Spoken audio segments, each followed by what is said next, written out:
About 3 months ago, towards the end of 2022, James Gunn and Peter Safran were appointed heads of the newly established DC universe, which they were tasked with charting a course for the next decade's worth of DC film and television storytelling.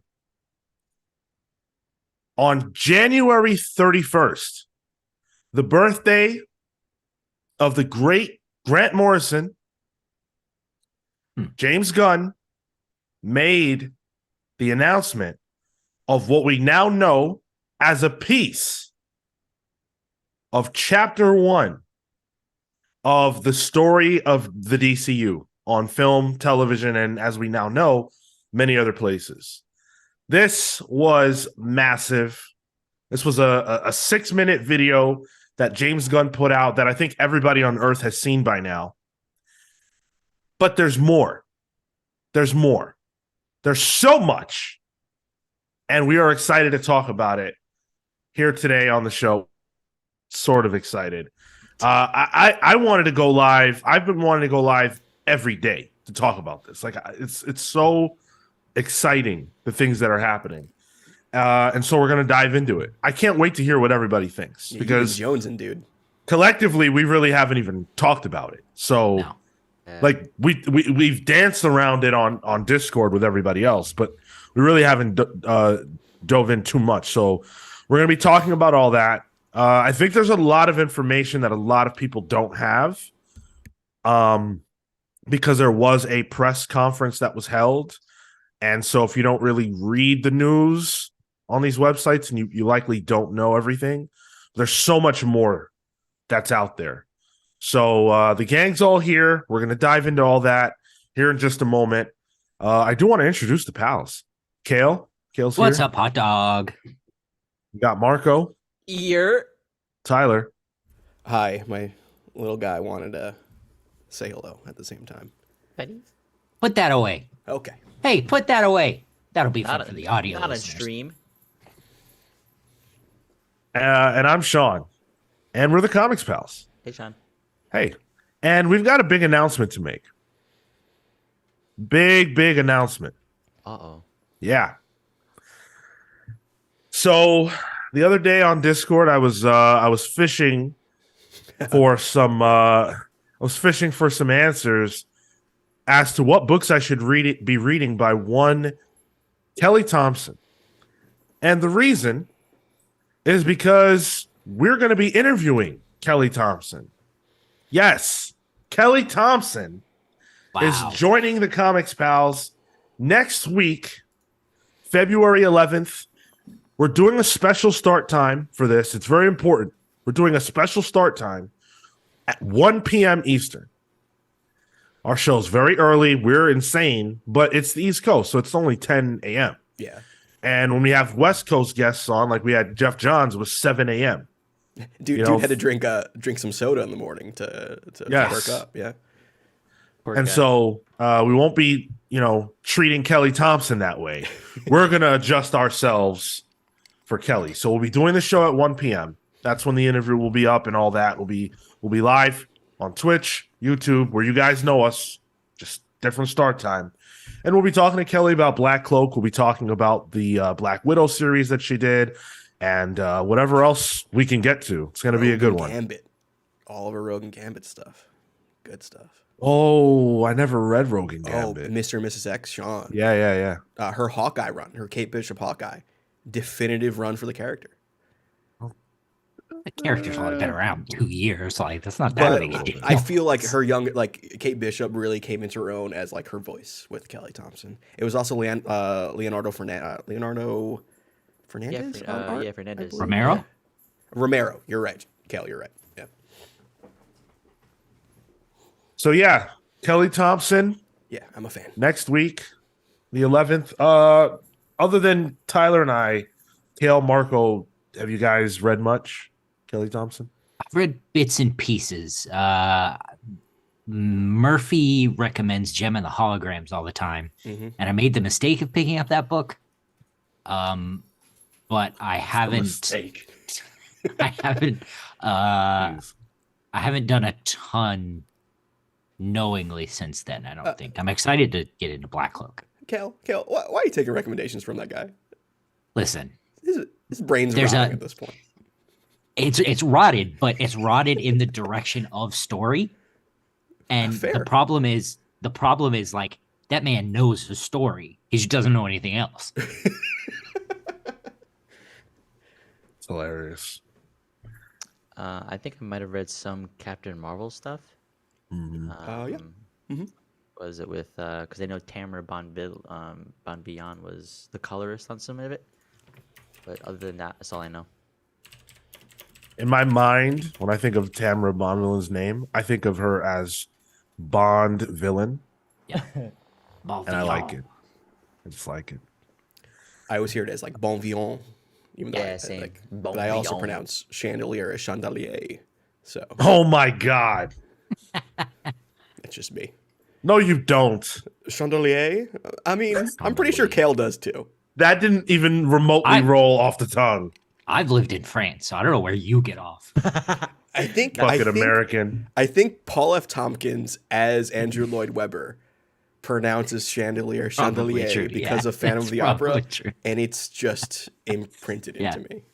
Unbelievable. Unbelievable. So yeah, we've got Kelly Thompson on the 11th of February, 1 p.m. Don't miss it. We want your guys' full support on this. And if you have questions, definitely shoot them our way. Obviously, you can always leave them in the live chat, but we love to come in with questions from you guys loaded, because sometimes when we do interviews, live chats are moving. It's difficult for us to focus on that. So if we know what you guys want us to ask ahead of time, we can curate that, get that where it needs to be, and make sure we ask those questions. If you're a member of Patreon and you've got a question, send that to us directly. Use the Patreon chat on Discord. Tag us. We will make it our responsibility to get that question asked. So yeah, that'll be a lot of fun. Now, before we get into everything else, which we've got a lot to talk about, we're obviously going to talk all about the new Gunn regime, the Gunverse, if you will, which James Gunn is not the Gunverse. I beg to differ. But we'll be talking about all that. We've got some 5G files for you, everybody's favorite. Got some X-Men news, too. This is not a DC-only podcast, okay? As much as it might seem that way some weeks. Talk about other things. DC and the X-Men. Yeah. Yes. I wouldn't even consider it a Marvel podcast. It's specifically an X-Men at Yeah. most points. Yeah. I When's the last time we fucking talked love about Marvel. Hulk, you know? This is more of a DC podcast than a Marvel podcast. I don't know. It is what it is. Not even our call, Sean, because I think you and I would go, elsewhere. But Yeah. Oh, well, I wouldn't go elsewhere. Jeez. I don't want anybody to go elsewhere. In fact, I want you guys to stay right here. And I want you guys to check out everything we're doing, which you can do by checking us out on patreon.com/thecomicspals, where for as little as $3 a month, you can support your boys. You get access to our newsletter, which according to Atomic Hound, I think it was, is awesome. Marco's newsletter this week, Atomic Hound really enjoyed. So that's awesome. Not the only one. Lestrange on Discord. We had a good back and forth for anybody who is interested. It's all about marketing and comics, and that lives pretty close to home for me. So go check it out. Marco doing actual work yeah, yeah. for the Patreon. I just like get drunk. Yes, sir. I like that. That's good stuff. How come you don't do that kind of reporting over here? What are you talking about? We need like a breaking Margot news. We've been trying to get you to do a numbers segment for years. Yeah. Where's it at? We've given you the know- material. No. You know where it is? It's on Patreon. Paywalled it. Of course, the numbers gets paywalled. Obviously. Unreal. Yeah. You can also get access to our exclusive show, Palling Around. You get to vote in the book clubs. We just recently did Black Black Sad. Sad. thank you, Black Sad, which was voted by the listeners. That is gonna be out, it's gonna be out this Tuesday. For Patreon subscribers, you get it a week early though, so Yeah. it is already available for them. Yeah, give that a listen. Give that a bump. Read Black Sad too if you haven't. It's I think Kale said it best. It's a great comic. especially if you are a traditionally Western comic book reader and you're looking for a way in, because it has that noir, we can relate to that style of story, and the art is just bonkers. The art is so good. It's also good if you're like really big into like European erotic furry art.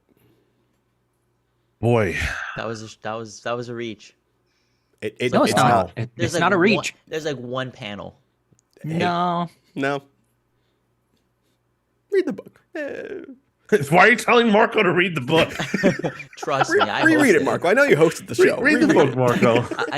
You're right. You're right. I didn't. I just bullshit my way through it. Wow. Dan, it's Unbelievable. tasteful. Don't worry.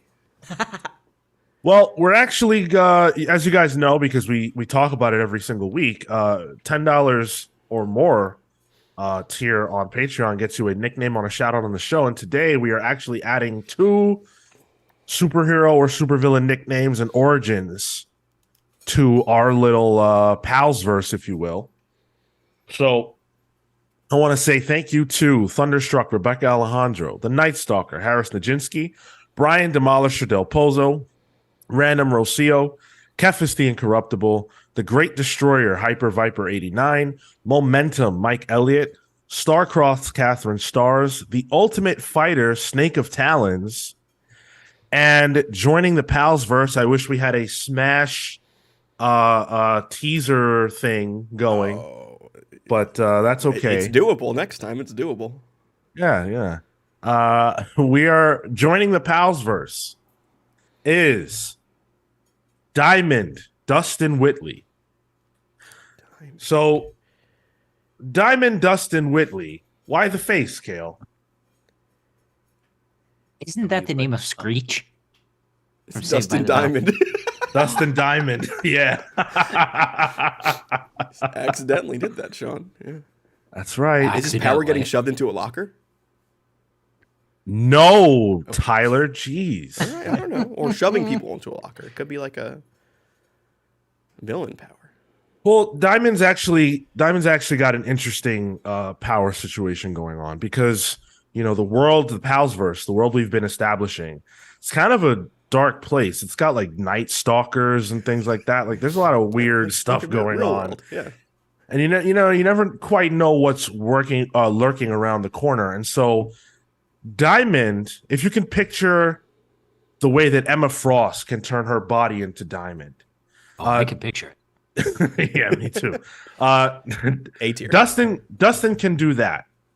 But the difference is that ability on Dustin's part, yes, it's a way to take on a diamond form and become really powerful to protect his allies, but it's also a way to protect his heart because Dustin Diamond is actually a tremendously warm and good person, a kind heart that doesn't really fit living in. And so Diamond can put the shield around themselves to protect their heart and their allies as we chart this path forward in the Palsverse. So thank you so much for being that. I'm glad that power wasn't that he had the power to be a conservative radio host that died of COVID, because that would be hard. Oh, that's right. Yo, you just took. I don't even know. Wow. That was. Google it. Yeah, I mean, Kale got it. Google it. I'm doing the show. Google it later. Google it. No, do it right now. Oh man! All right, and then next up we've got the Hound of Justice, Atomic Hound. So no, Atomic Hound is not a dog, but what the Hound of Justice does have is a heightened sense of justice, a sense of justice that takes them across the ends of the earth, maybe even beyond the earth, in order to seek out and root out evil wherever they might find it.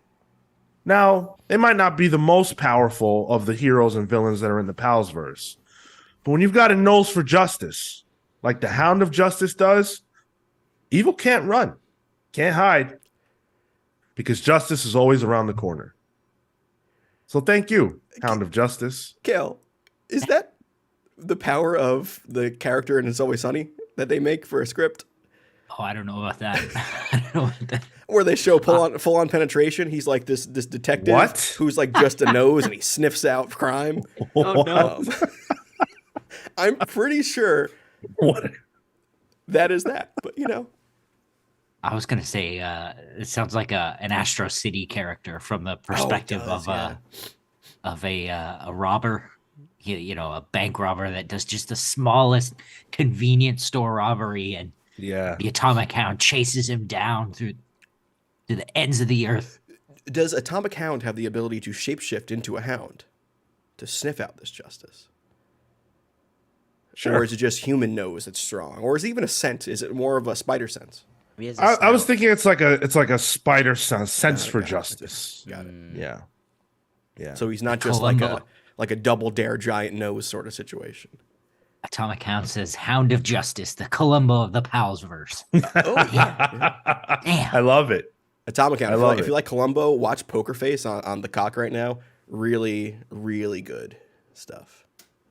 I gotta get on that. Ulysses, I love that every time we mention 5G, you're like 5G, LFG. I appreciate the passion for the 5G. There's a nice ring to it. We've all got a passion for DC, and let's face it, that's why we're here right now. You guys want to hear us talk about James Gunn and Peter Safran's DC, so let's not waste any more time. Discord, YouTube, Patreon, Twitch and YouTube live 10:15 a.m. every single Saturday, and Thursdays at 6 p.m. Eastern for Pals Pulse. Let's talk DC. Here we go. On January 31st, like I said, we got the video from James Gunn on Twitter. So again, announcements coming from Twitter. Not my favorite, but this is a little different. It's a video, and this gave us, so much of what we're looking at. So James Gunn said up front that DC's projects are going to be united across movies, television, animation, and gaming. Each of them are going to play a larger part of the DCU. They're going to be telling stories within that world. So if you're playing a Batman game, that Batman that is in that game is the same Batman as the DCU's Batman. Is That's that Robert wild. Pattinson? We'll talk about that. So yeah, that is wild. If you're watching an animated movie from DC, whatever characters are there, those are going to be characters that you're going to see in the wider DCU. And what happens in those animated movies matters to the rest of the story. It's going to be interesting to hear just consistency across the board of, oh yeah, there's X person, whoever plays Batman, whoever plays Superman, and you get to see them in those separate properties, and you're just that familiarity I think is really strong. Yeah, absolutely. Now, there will be sub projects that don't fit that bill, and those will be labeled Elseworlds.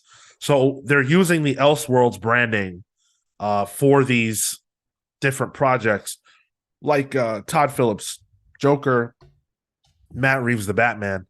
They're going to be Elseworlds. They are Elseworlds titles. So they're not they're outside of it. And I assume the way that it was said, these will be branded in such a way that it'll be very clear to audiences that they're a different thing.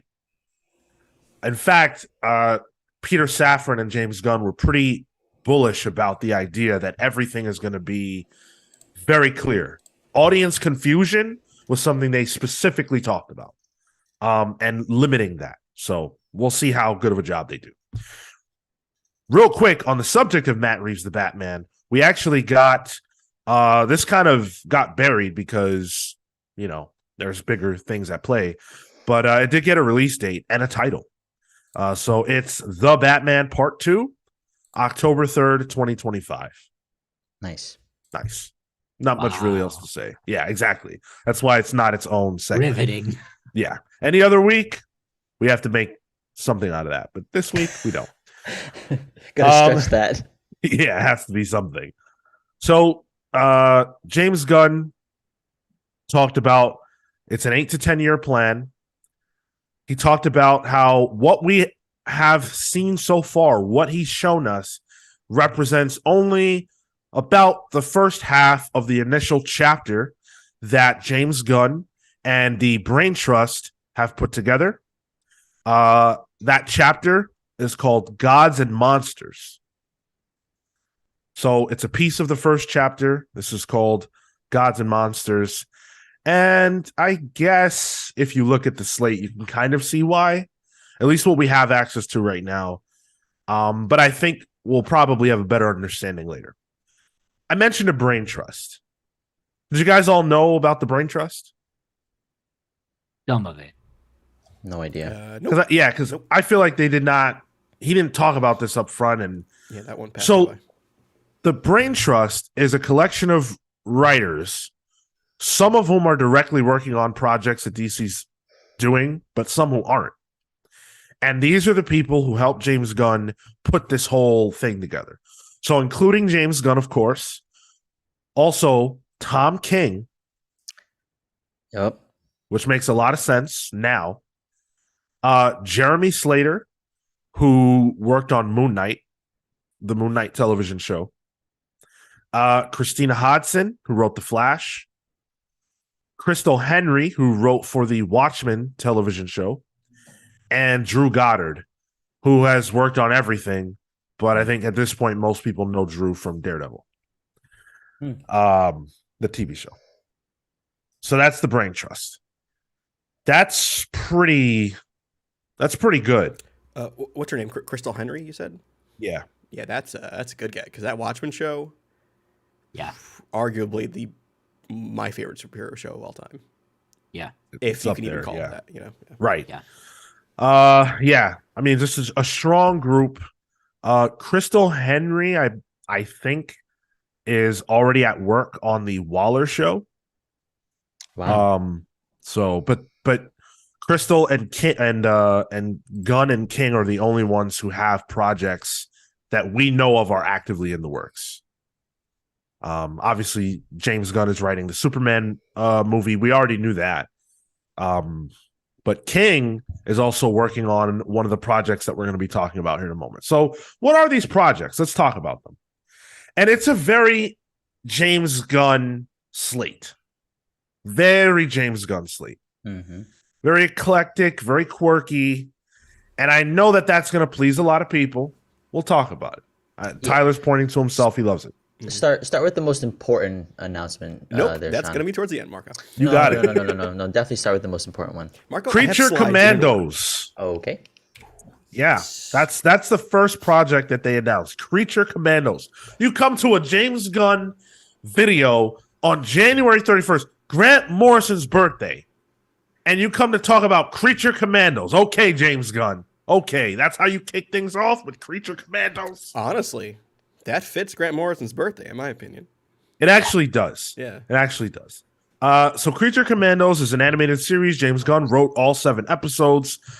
Characters from this show will also appear in other things, particularly with this crop. They will appear in Waller.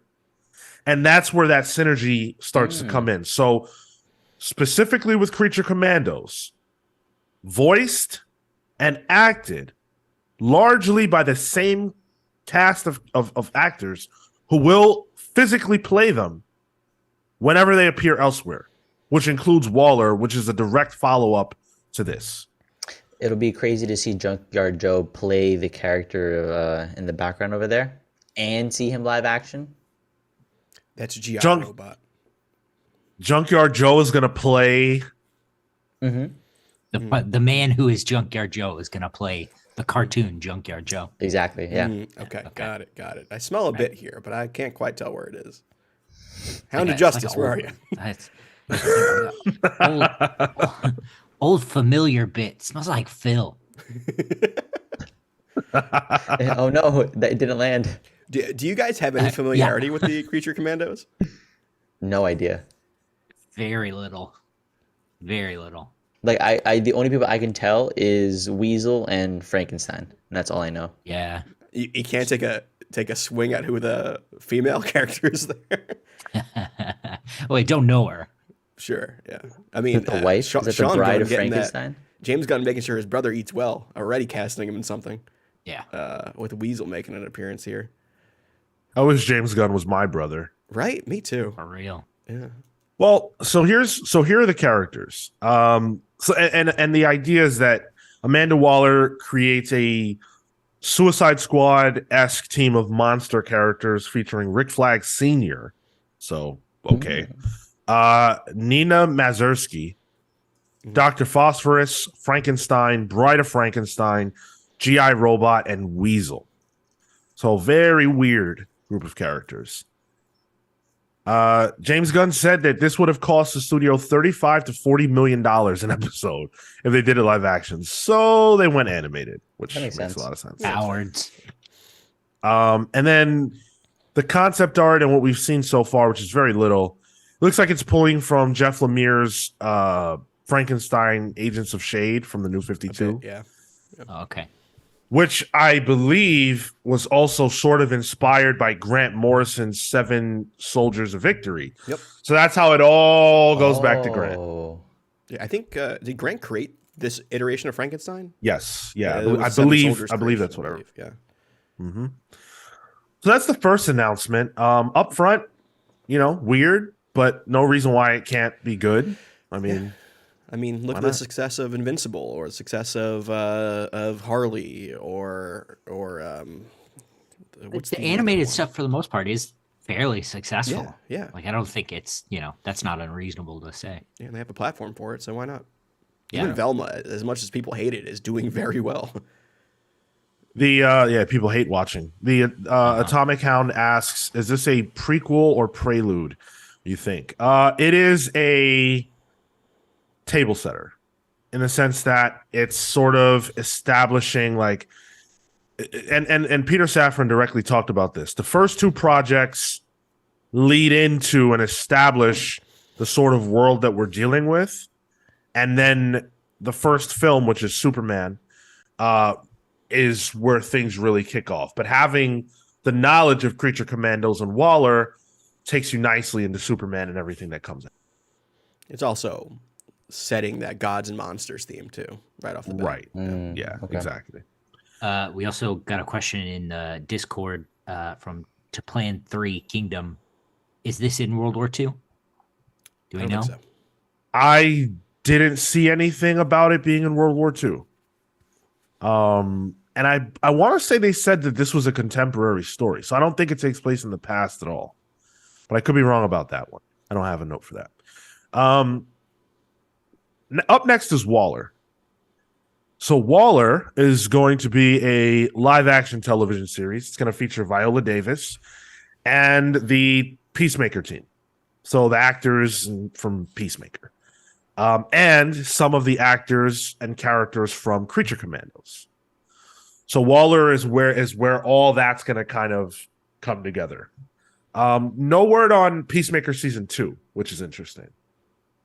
Also, I think Waller was already in the works because I don't know if you guys remember this, but back when Peacemaker came out and it was so hot, they were saying that there was another character from that they were going to take and spin off. They just didn't say who it was, and now we're getting a Waller show. Sean, I read somewhere that this is in between Peacemaker seasons. Yeah. Cool. That makes sense. Yeah. That's just what I figured, but yeah, I'm glad to hear that. I think I saw that it was on indefinite hiatus, but the Peacemaker team, the team in Peacemaker will be in Waller, is what is my Yeah, understanding. this feels like the Book of Boba Fett to Peacemaker's Mandalorian for you Star Wars nerds out there. Wow. I hope it's not the Book of Boba Fett. At least they'll have a slapping theme, like that Book of Boba Fett theme is. Well, who's got a great theme? Superman. And Superman's also got a legacy. Big legacy. And that's what's going to be tackled in Superman Legacy, which is the name of the James Gunn scribe and film that's going to be, quote, the true beginning of the DCU. It's worth noting that promoting this book, they directly used images from All-Star Superman. Again, Grant Morrison, that beautiful Frank Quitely art. This is where it all starts. this movie doesn't do it, then that's it. But I don't think that James Gunn is going to miss on a Superman movie. I don't think he's gonna miss, and the fact that he's using this as promo image means this sets an expectation. This sets like a bar, you know? And if he's announcing that, then he has to have confidence in it. And also, like, this smells like, oh, this guy knows his comic books too, because All-Star Superman is pretty much universally considered like the go-to modern Superman story. Like when someone's like, hey, I want to get Superman. What do I read? It's usually this that people point to. Yeah. Someone in the comment. Oh, Jose in the comments. Thank you for commenting. Morrison pulling the strings. I love the idea that Grant is somewhere in a cave, just manifesting, just playing with the chaos magic, just making things happen behind the scenes. And they're just loving it. They're sitting on their pile of money with the smoke surrounding them, just making things happen. I love it. Both Grant and Alan Moore are just praying to the snake gods. Well, they're praying for different things. Yeah, Alan Moore is praying for the end of it all, and Grant is not. Cash it. Did you realize that Gods and Monsters, actually, if you take those letters in it, it spells GM. Grant Morrison. There you go. Wait, what? You can try. Marco. Hey, Why was that so crazy? Wait, Superman Legacy? No. All right, Sean, let's talk about this book. Oh my god. I missed exactly okay, what so I was reading. Grant Morrison, GM, right? Gods and Monsters, GM. Oh. Yeah. No, actually, if you take all the letters in Gods and Monsters and rearrange them, it spells Grant Morrison. Liar. Give it a shot, Marco. We'll see you in 15 minutes. No. Yeah. It has a D already. You can't. I love that bit. I wish that had worked better. I wish he had gone for that. So it's going to focus on Superman balancing his Kryptonian heritage with his human upbringing. James Gunn said that it, on the subject of, who's not cast, we don't know who's playing Superman, but we know who's not, and that's Henry Cavill. And on that, James Gunn said, it's also important to say that Henry Cavill was not fired. Henry was just not hired to be Superman in the Superman movie. There was never a deal there for another movie, and that's not what it was. Gunn also talked about how he felt like Henry Cavill had been fucked over and dicked around by people behind the scenes, which we've all said we agree with. I don't think James Gunn was talking out of turn with that. A lot of people suggesting, that means that, whatever they do, whenever they get around to it, they'll bring Henry Cavill back and he'll be Superman again. And that ain't happening. That's not going to happen.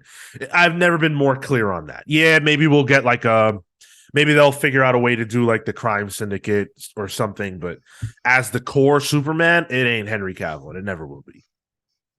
We're never getting that. Let him play with his Warhammers and make a Warhammer movie. So, hey, someone has to. That's awesome. Yeah. The next announcement was a Lanterns television show. It's going to feature Hal Jordan and Jon Stewart, others as well, but those are the ones that it's focusing on. It's terrestrial based, and it's going to follow them as they uncover a mystery that ties into the larger DCU story, some kind of horrific revelation.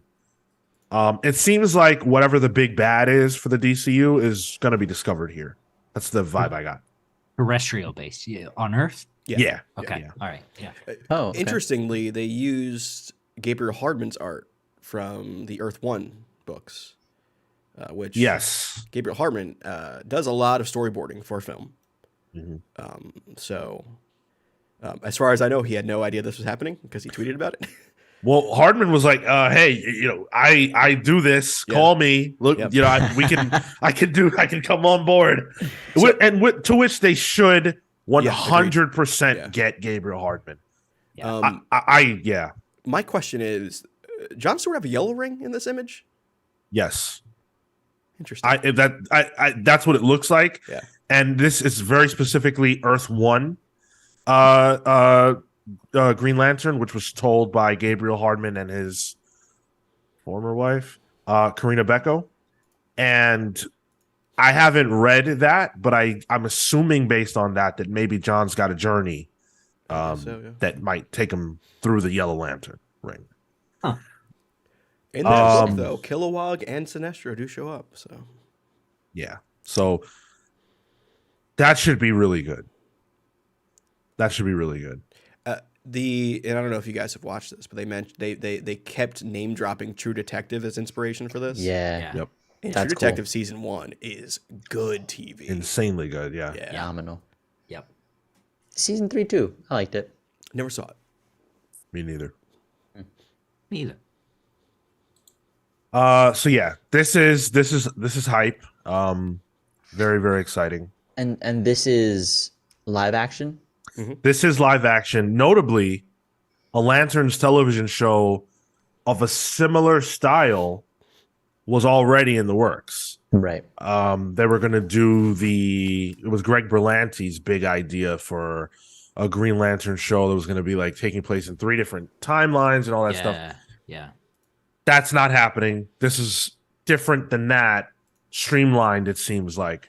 But I love the idea that Green Lantern still stayed a fixture, although I really, really wish they were doing a movie. With Berlanti's Lanterns project being canceled, that ends the Berlantiverse there. I think Yes. that means that's the only thing that was still planned, Right. which is a And- long-running thing. And yet, Berlanti had just recently, within, I don't know, the last year or so, re-upped the contract. Yeah. They have Greg Berlanti, as a creator in their stable, and nothing to do with him at the moment. Before James Gunn was announced as the creative lead, like the rumor was Berlanti for a bit, Yep. at least for a week. I mean, the news there was rapid. So Yeah, absolutely. I want to take this moment to say, if you are not subscribed, if you are not subbed to us on YouTube, if you're not following us on Twitch, if you feel like you want to gift us a sub, anything like that, please do. It's free to do on YouTube. On Twitch, it costs you a little bit. Unless you've got an Amazon Prime account, Twitch Prime, which you can do for free. So thank you to anybody who chooses to do that. Rolling right along. They announced something that I absolutely did not see coming. If you had this on your sheet or whatever, props to you. They announced an Authority movie. not only announced, James Gunn was excited to announce Hyped. this. Yeah. Hyped. And you want to know what else? Not only was James Gunn hyped, James Gunn got me hyped. Yes. I don't know shit about the Authority. Oh, Okay? Sean. I know. People have always told me this is a huge gap. It's a huge gap. But the way that James Gunn talked about the Authority and the connections that he was making, it just sold me. He basically talked about the fact that in this DCU that they're building, it will not always be about objectively good and objectively bad people who are doing good for goodness sake or bad for badness sake. He talked about how there will be white hats and there will be black hats, but there will also be gray hats. And it seems like the Authority kind of fits in that space where the Authority are a superhero team who do what they feel is absolutely necessary. It's justice, absolute, with no morality that's going to come in between what's right and what's wrong. So it's Superman to the extreme, you might say. And it appears like they're heightening Superman's importance and the importance of the true heroes by having the Authority exist. I love that. I love that. It's a great foil to Superman. Yeah. I read this late in my comics reading. I was told to read it by Matt, friend of the show Matt, constantly for years, but I just wasn't a big Brian Hitch fan. And I finally read it like 2 or 3 years ago. Dude, it's good. It's good. Warren Ellis. Oh, it's Warren Ellis? Warren Ellis, Brian Hitch, the first volume. Yeah, there's a Mark Millar volume 2 as well. So. Oh, with Quietly on art. Mm-hmm. Interesting. This is like if The Boys was smart. In a way, like that kind of like gray area sort of thing. That's a good sell. Not a total knock on The Boys. Like The Boys has its appeal, but Yeah, Authority is sold out, and I was pissed because I want to get a copy. We're going to talk about how this influenced comics later, but yeah, I got to get my hands on the Authority now because I'm hyped. This It's is cool. it's yeah. I have a fan casting. So oh geez, I'm blanking on his name right now. Harkness. There's a guy who can speak to cities in the Marvel, the DC universe, and he's on this team. Oh, we Black something. What is it? No, his name is Jack Hawksmoor. That's who it is. His name Oh, is. that's right. So I did research right, he on was in Swamp who Thing. should play Yeah. him. So Hawksmoor's big thing is, and I'm leaning into the bit heavy here, he doesn't wear shoes, so he can feel the ground beneath him. So I did research on who in On acting feet? has the prettiest feet according to menswikifeet.com. There it is. And it's Will Poulter, apparently. Who's that? The guy playing Adam Warlock. So, Sean, how do you Well, like we- this bit? You a fan of this one? Listen, don't I ever I get on totally this fucked up podcast. my algoritms too doing this bit. Of course you did. You don't lie. I'm not on Don't men's lie. wiki feet. Don't lie. Your algorithm is full of feet. If I It's open not, dude. TikTok, Instagram, I'm sure a big old foot, a big stepper is the first thing I'm going to see. So do not lie on this podcast. That's number one. Number two, do not get on this podcast and try to talk to me about men's feet. You think they're going to cast Will Poulter as Jack Hawksmoor because of just his saying, foot out size? of Are you actors- bugging out? Out of actors voted best feet of 2022. I'm just saying. Who the fuck is voting for something like that? How much time? How sick are you? How sick are you? You're voting for best male feet? I'm not voting. I did not vote. Yes, you did. You know you did. vote. I didn't vote. You know you voted. if Maybe I had he my own account, politely I would have declined. voted for myself. But Jesus Christ. Dan's right. This is why you're not in charge of casting films. You're going to cast based on foot size. that's why I write instead. Do you write based on feet? I would hate to I write see. with my feet. Oh my god. Handwriting's horrible. Oh my Well, it's foot god. writing. True. Yeah. Jose in the YouTube chat asks, but is this the Wildstorm lineup or the current lineup? It is. We don't. Do we know that? I believe it's the Wildstorm one. And every promotional image is from the first volume. Right. So it Okay, wouldn't be the modern one with like Manchester Black and Superman and all that. It's not that. And I don't even think it's more the later Wildstorm teams where like Grifter joins it. You know, it's pretty much Well- Midnighter, Apollo, Hawksmoor, all those people. Hold on, because you mentioned Superman, and James Gunn kept mentioning Superman alongside the Authority. Sure. So I'm not convinced that Superman will not be in this movie. In fact, I'm more confident he will be in this movie. I wouldn't be surprised if the Authority, is what teaches Superman that, yes, the world does need a team of superheroes, but not them. Like the opposite of Black Adam. Something like that. Because doesn't Superman fight the Elite? Isn't that a similar... Is there something to that?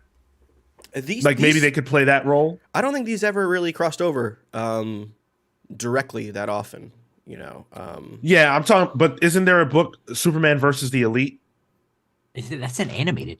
Oh, is it an That's animated? one that Isn't it? takes the Manchester Black stuff, right? Think so. Yeah. I think I'm sniffing what James Gunn is cooking here. I feel like Superman's going to be in this movie. Well, I think Superman, the idea of Superman needs to exist because then it shows these guys as being the gray area. There needs to be that shining light as an example to show these guys will do what he's not willing to do. You know, I wouldn't be Right. surprised if he's more like mentioned. I don't really see him needing to actively be involved. We shall see. Up next is a television series called Paradise Lost. This is going to tell the story of Themyscira. James Gunn specifically refers to it as Paradise Island, Paradise Lost. It's going to be a Game of Thrones-esque story. James Gunn said the following about it. Quote, this is a Game of Thrones type story about the atmosphere of Paradise Island, home of the Amazons and the birthplace of Wonder Woman.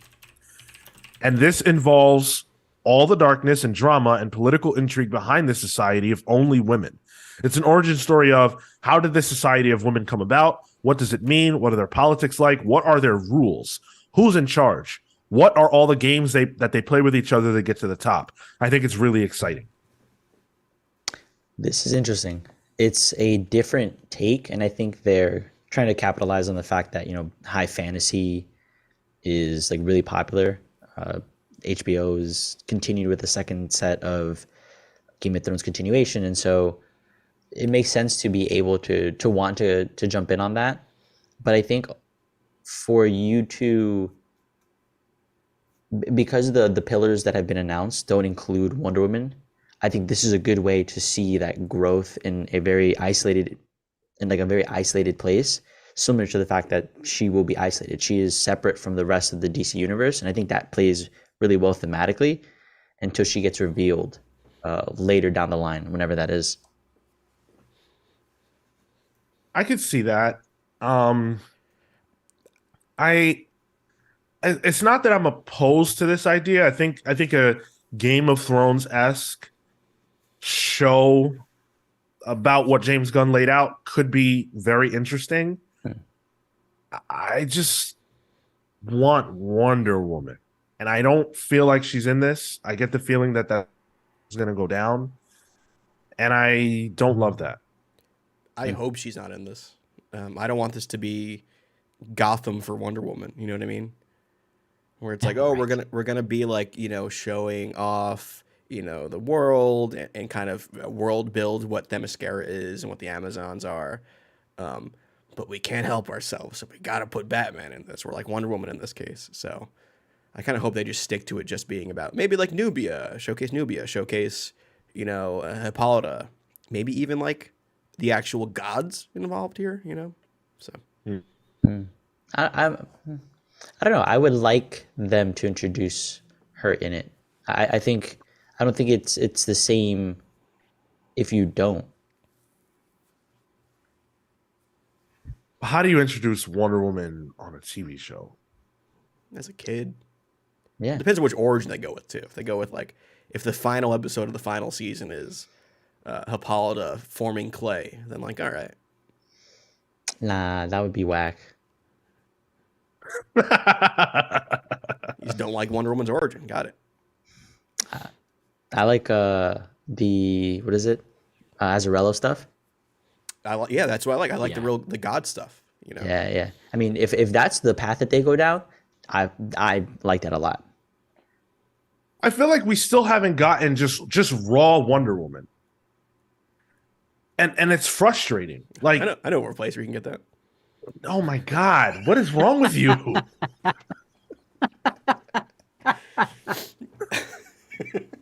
Talk to me after the show.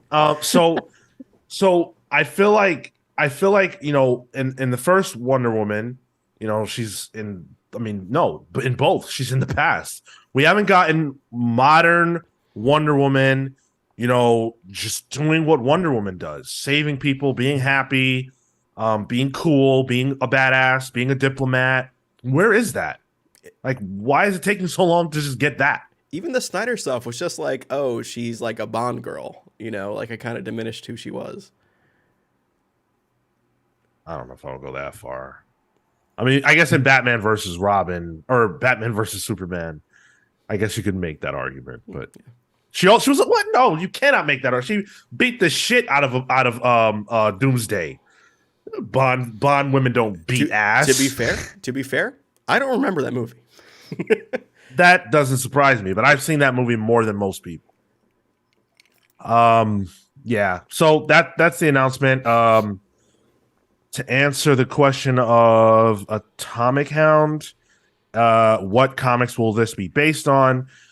We know that it's going to be based, or we don't know, but there is a Paradise Lost. I think it's like 2 issues. Yeah. And we know about that. But outside of that, it's anybody's guess. Maybe the Wonder Woman Historia stuff, because that does show, the first issue does show the history of the Amazons, how they broke away from man's world, rejected the gods and did their own thing. So I can see that. Moving on, Brave and the Bold was announced, and this one shocked me. This one was weird. So when you think of Brave and the Bold, I don't know. I think of like Batman and Superman, or The animated TV show. the animated the TV show, cartoon, right? yeah. Yeah. Well, Great show. So good. So good. James Gunn is bringing Batman and Robin to Brave and the Bold, and not just any Robin, Damian Wayne Robin. Good. Remember the tweet when James Gunn was like, "Oh, some light reading or whatever," and it was just Morrison Omnibot. Yeah. yeah. Well, we see now why. Gunn talked about how Damian Wayne is his favorite Robin, and that Damian hasn't gotten his due yet, and that now he will. He specifically said this is based on Grant Morrison's comic book run. That is a direct quote. Now, I don't quite know how you get, Batman and Robin the way it was in the book on the big screen right away, especially because in that book it wasn't Bruce, it was Dick. This is definitely not Dick Grayson, by the way. I saw a lot of people saying like, "Oh, maybe it's Dick Grayson." It's not Dick Grayson. It's 100% Bruce Wayne. Peter Safran said, "This is the beginning of the Bat family in the DCU, and this is obviously a feature film, and it's going to feature other members of the extended Bat family just because we feel like they've been left out of the Batman stories in the theater for far too long." So if you read between the lines, what he's saying is this is a way to have everybody. Presumably, Nightwing already exists. Yeah. Presumably, Jason Todd already exists. And everything we know about their history has already come to pass. Something tells me Tim Drake won't exist. Why? Because Tim Drake is not really had a personality outside of Robin in the comics. Sure, he was Red Robin for a bit, but I don't see how they differentiate him in this. Well, Robin is his personality. Yeah, Like, that's his agreed. thing. And if Damien's Robin, then I don't see a spot for him. Yeah. Yeah. Fuck this. Damien sucks. He's been around 10 minutes. He gets his due. Fuck Damien. Yeah, he's good. Who even is this other something Drake? What? Who? Drake? I don't think I've read any books with Tim in it. You've been reading comics for 10 minutes. Yeah, but in that time, Damien's the most relevant. That makes sense. That absolutely makes sense. Damien's your Robin. That's fair. Yeah. Yeah. Fuck this. I'm with Kale. I love Damian Wayne. Don't get me wrong. Obviously, I please, but I think Damian Wayne is effective because we already know what Robin has been, and we know what Robin has meant. What does it matter that Damian Wayne is a little shit if we don't know what Robin is to Batman? Robin is the light to Batman's dark, but Damian Wayne ain't light. So Yeah. I don't really see the purpose in that way. And that's my problem with Damien in general, especially with Bruce, is they're both dark. They're both creatures of mood and anger, and they're the same character. And the issue with adapting this or they keep mentioning Morrison's run on Batman and Robin, and it's not Bruce, and it can't be Bruce in the way that the theming is. The theming is that it's Dick Grayson as Batman, who's a much lighter Batman, and it's the foil to Damian there, and that's where that relationship grows. I think more of the Bruce Damian dynamic happens in Tomasi and Gleason's run on Batman and Robin, really, where Bruce is kind of pushing his, no kill rules on Damian, trying to get the villainous kind of League of Shadows out of him. And I don't, they barely really interact in Morrison's run on Batman and Robin, honestly. It's mostly Batman Inc., I think, where it happens. It's interesting. Yeah. I also think it's weird to specifically call out Batman and Robin and not Batman and Son, because the Batman and Son arc feels like it would be what you could base a movie around if you were gonna do Damian Wayne. Fair. Yeah. That earlier So- Morrison stuff, right? Is that what Right. that arc is? Yeah, that's the first arc. Like that. Oh shit! I have a kid I didn't know about. Got to be a dad. That's kind of fun. Heard It'd that be before. cool to actually see Batman play like that confused dad, Yeah. bachelor or whatever, Right. And I think it's going to be telling once we see the casting for Bruce of what kind of Batman it'll be. Well, one thing we can say with some degree of certainty is that we're getting an older Batman again. Right. I mean, to have a 10-year-old kid, he ain't 25 years old. He ain't probably 29 years old. And it gives me New 52 vibes. If he's young, then how the hell did this work? How the hell did you fit in all these years of different Robins, different deaths and everything else in such a short time frame? Because he has to have met Talia al Ghul and had a kid with her. Right. So, when he put the suit on the first time, it's a little weird. And I was very, very much hoping that the reason they got rid of Ben Affleck is because they were going younger. And not just in the age of the actor, but the age of the character. And that doesn't feel like the case. I think you could still go relatively young. I think you could go 30 fairly. Like Batman. 30? Because And he's got a 10-year-old kid? I mean, listen, Yeah. my dad was 18 when he had me. That means he Like- just Yeah, had but he wasn't Batman. He you think he had a kid at 20 years old?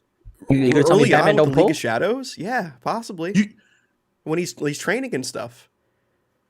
Oh, I think it's po- I yeah, think it's yeah. I could plausible. see that. Wait, I could see that. doesn't He's need to traveling have the been world. Batman He's training. He's getting up to speed. He comes across the League of Shadows for sure. Okay, he's so having you a sold shirtless- Marco. That's cool, but you can't get one over on me because Talia al Ghul would not have had a kid with Batman if he wasn't Batman.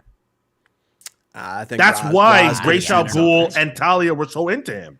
What are you talking about? Ra's That just was the needs- whole thing. He just needed to wrestle him in the desert shirtless once, and he's like, "Yo, future son-in-law, here we go." You Well- bash those boys together, you make Yeah. a Damian Wayne. Yeah, we're gonna get a 30-year-old Batman with a child. Yeah, all right, Tyler. 33. Trust me, I've known younger with 10-year-old kids. Trust me. That's what I, Yeah, hey, listen, they're not That's Batman. what I'm saying. What before we go to the next one, I think this is interesting because we can kind of guess what the supporting cast will be. The mentioning of the Bat family, pretty much guarantees Nightwing, and if Nightwing exists in this world, I can assume the Titans exist in this world. Also, yeah. explicitly saying Teen Titans Go is an Elseworlds thing. The opposite almost applies, saying like, oh, the Titans probably exist. Talia's got to exist if Damian's here, and I think to have Talia exist, you need Ra's to exist. So those two characters there. If you go to if they're really pulling from Morrison's Batman and Robin, you're probably getting Professor Pig. You're probably getting maybe even Flamingo. You're gonna get these weird kooky villains. Or even Sean, what was the name of the other Damian clone who was just real buff and Oh yeah. I can't Orphan remember or the something name. like that? Was it Orphan?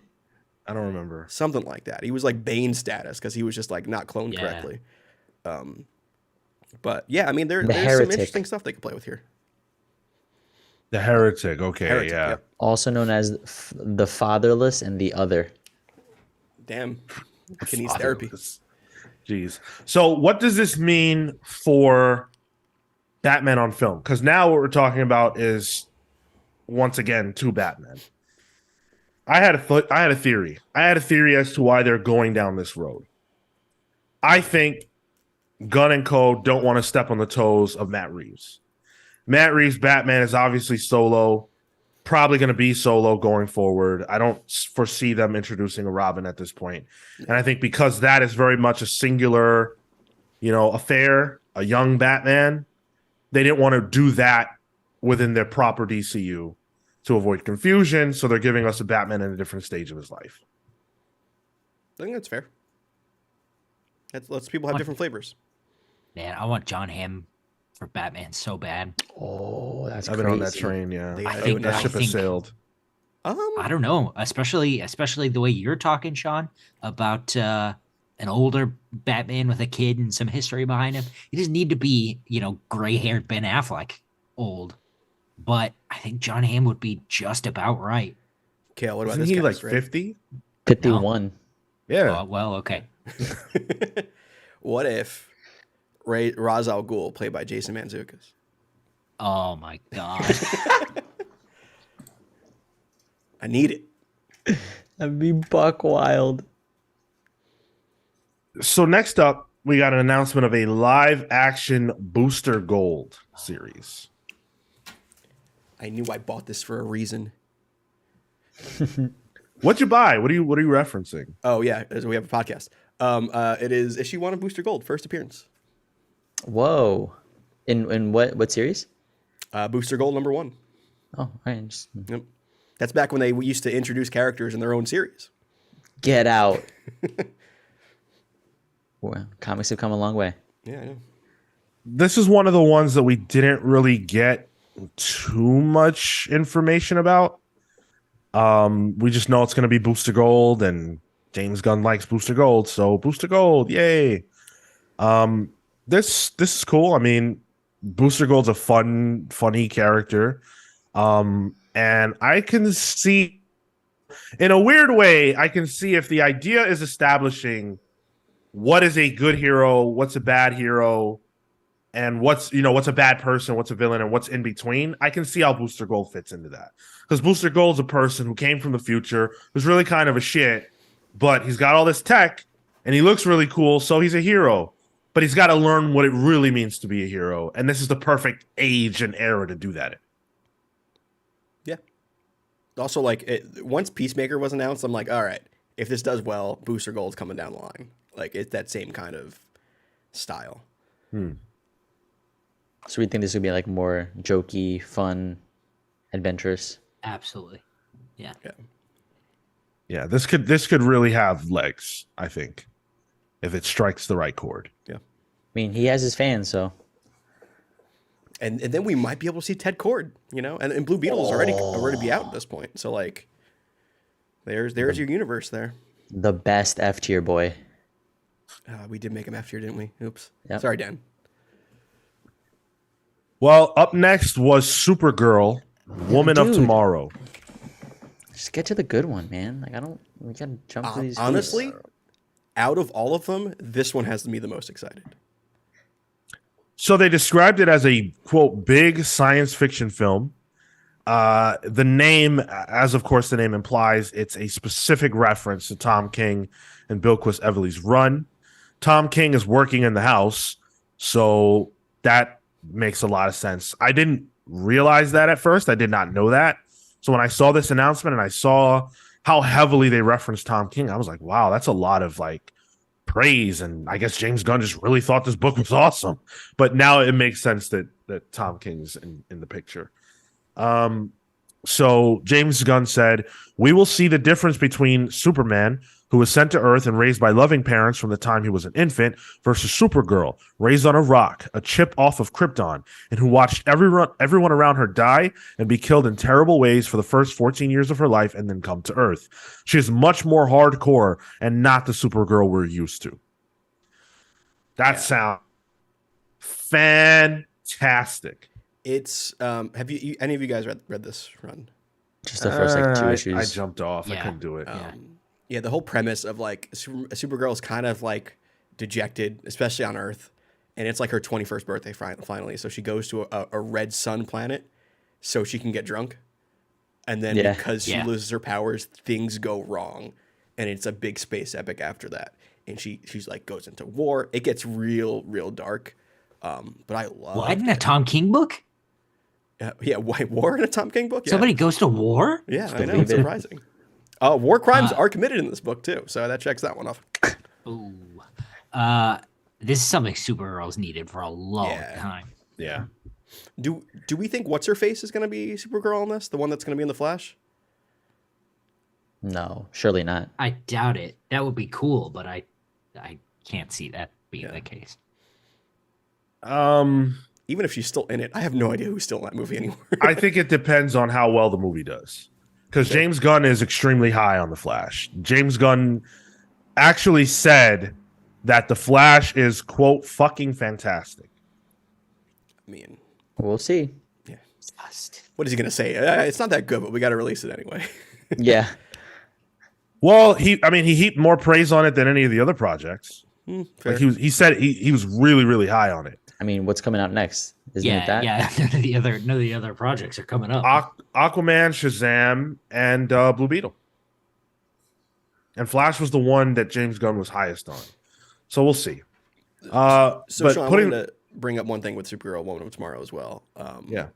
It's sold out on Amazon as well as the Authority. So, like, who would have thought announcing... Creature Commandos or the Frankenstein book also sold out. Really? They said. So, yeah. I wonder if Marvel would have announced their movies as being quote-unquote adaptations of comics. Yeah. Maybe I really they want could've to talk actually about that. sold I want to talk about Okay, that later. all right. You have a whole block for it. Got it. Yeah. Yeah, this is super hype. Supergirl was always going to get a movie. This was discussed in the previous era. So this is, this was always going to happen, but I don't think that the premise, I don't feel like it was ever, we don't know what it was, admittedly, but my bet, this is a way better premise than whatever we were going to get because it's unique. And it sets Supergirl on a different end of the spectrum than Superman. Yeah, she's still a hero, but she's a hero with edge. And I'm into that because that's different. Yeah. Very excited for this. Good way to elevate. Yeah. Tom King said, quote, Supergirl was a small, ambitious book that got out there and got attention because of the passion of all the fans who took a chance, read it, and shared it. We saw what you did. Bilquis, Evely, and I are nothing but grateful. That's cool. Excited that because King is involved to some degree, yeah? He's direct. Yeah, he's very, very involved. Yeah, he's hard at work on the script, amongst other things. But yeah, this appears to be the project that he is directly attached to. Nice. The fact that he's working on this, I smell a Human Target HBO Max series. I'm just saying. Let's get that. That'd be so cool. Wow. Next level. I mean, he's had 2 seasons. That book is literally made to be adapted into film. It's like 12-issue maxi series or 12-episode maxi series. I don't know. It's exciting though. Yeah. And then boy. the biggest announcement of all, the thing that people didn't expect to hear. I couldn't believe it. For the first time in the history of superhero films, in the year 2025, we will see a Superman movie and a Batman movie released in the same year. Wow, crazy. Great. Son of a bitch. It's almost like I Am Legend was right finally. The final project that got announced officially is Swamp Thing. A Swamp Thing movie. Let's go, baby! He acts like it hasn't happened before. It hasn't. We've gotten 3 of these fuckers. Huh? Nope, brand new. Never seen it Swamp Thing before. Erasure. Wow. James Gunn described it as a very dark horror movie. And in the aftermath, what else is it going to be? Right. Yeah. Kids Well, claymation. Yeah. He also said that even though it would be tonally very different from everything else, that it would be an essential piece of the greater puzzle. I think if you just think about it for 2 seconds, Swamp Thing's a monster. And so that's probably how it fits in. But he did say that it would be, an important piece. So I'm into that. Swamp Thing is a very different character than what we've seen for the most part in these, big Marvel or DC films. So I also see this being the Iron Man to the Justice League Dark of, like this is the progenitor of what Justice League Dark could be in this new world. Like I could see them introducing Constantine in this, maybe like a Zatanna. Like I can see them introducing other characters in this, and that's where it, springs off of. Like even if you get into like if this is like Lemire's or Snyder's Swamp Thing, You got the green and the red are pretty prominent in it with the rot. That could be an Animal Man thing. James Gunn's a big Morrison guy. You know, so If you got Animal Man at that point, maybe another Doom Patrol down the line. yeah, we already know, like, we already have a hint that Titans exist here. So Beast Boy, you know, like, there are a lot of roots that can grow from this one. Well done. Learn from the best, Marco. Not me. No, Sean. That was, his Oh, replacement. okay, cool. He's- Yeah, no, I just want to make sure we clarified. yeah. Well, what you point out is that there are so many, and this is, brilliant for the team, so many great Swamp Thing stories to pull from. Even in a larger run, even if you look at a larger run, you could break that down and say, yeah, this chunk of what, Moore did, or this chunk of what this one did, this can be a movie idea. Multiple Movies. Yeah. So to me, Trilogy. Goldmine. And it could be a trilogy. Why not? And according to the Hollywood Reporter, none other than the director of Logan, James Mangold, is circling this film, might even be already attached. Mangold did share I think it was Mangold that shared some Bernie Wrightson art from Swamp Thing on Twitter. It was Mangold, yeah. Right. And so then I read the Hollywood Reporter article after I saw that, and in that article they talk about how Mangold is attached. So, Whoa, dude, Bernie Wrightson stuff. Yeah. Interesting. So it might be like a Monster of the Week sort of situation in that case. If it's a movie, you can't really do that. That's 1 week. I think it was just like take the greatest Swamp Thing art, the moodiest, and show it off. Dude Googled Swamp Thing, and of course you're going to get a Bernie Wrightson right away. Yeah. Sure. Yeah. Well, I like to think that Mangold might be a fan. I mean, Logan's a fantastic film, so, like, I'm not against it. We'll see what the Dial of Destiny is like this year, but interestingly, they used Tom King's Swamp Thing Winter Special as the art for this. Boo. Tom King, he's got some traction there. So before we talk about like all of this other stuff, because I've got other quotes and things like that, as a slate, which again, this is only a piece, as a slate, 10 projects I think we're looking at. How do you feel? Hype. Excited. I don't think I've felt anything for. I mean, we used to refer to it as the DCFU. Like, Right. I don't Used to. Still do, I guess. Yeah. Up until the era of Gunn, right? Then we'll see what moniker we give it. But nothing excited me. It was always, oh, yep, that movie's coming out. Maybe an Aquaman was cool, but nothing ever lit me on fire the same way a Marvel announcement might, frankly. And this is the parallel to that. And I'm hugely excited because we have direction. We have this. The thing we've been talking about for years at this point is just they have a vision down the line. They understand what the big concept is, so that they can start to filter that down and break it out into these films. I'm excited. And for me, like, I think they're even, in a way, have a leg up from Marvel's genesis with the MCU. Because even early on in Marvel, like, remember when Tony Stark recruited Thunderbolt Ross, and like that never really went anywhere.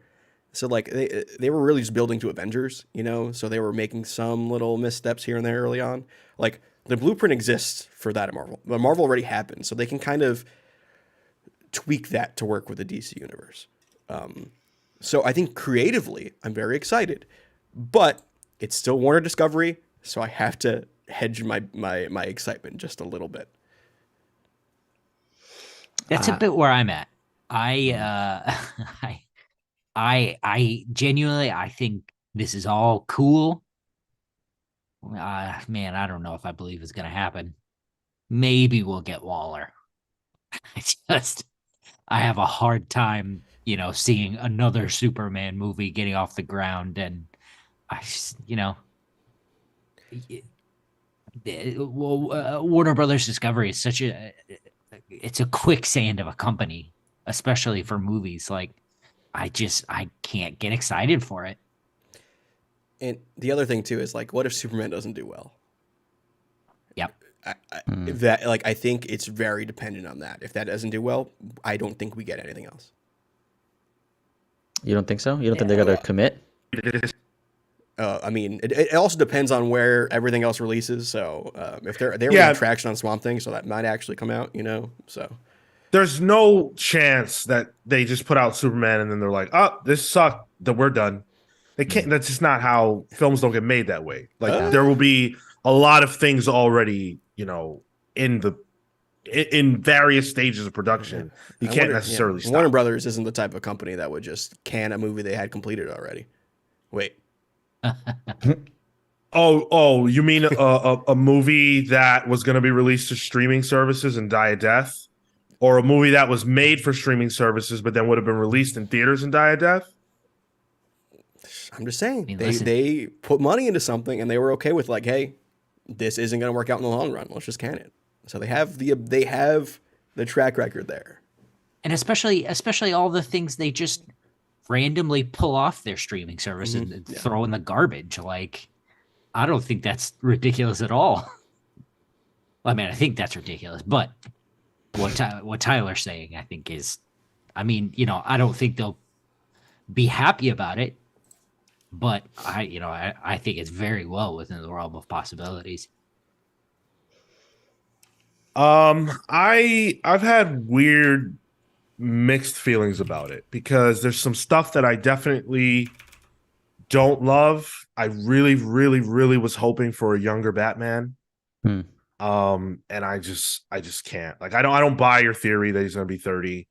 And that's unfortunate. And even beyond the actual age of the character, for me, it's maybe more about what we're not getting by starting so late in Bruce's like life. I'm desperate to see a Dick Grayson grow up. I don't understand why we can't get that. Like, even if you jump forward a few years, if you have to, whatever, I want to see that. You don't want to just see Dick Grayson. You want to see him grow. You want a Dick that's a grower, not a shower. Oh my god. You know, and I want a Wonder Woman movie. And I know that things will come, and I'm, you know, maybe I'm being impatient on certain things. This is not what I was hoping for. Yeah.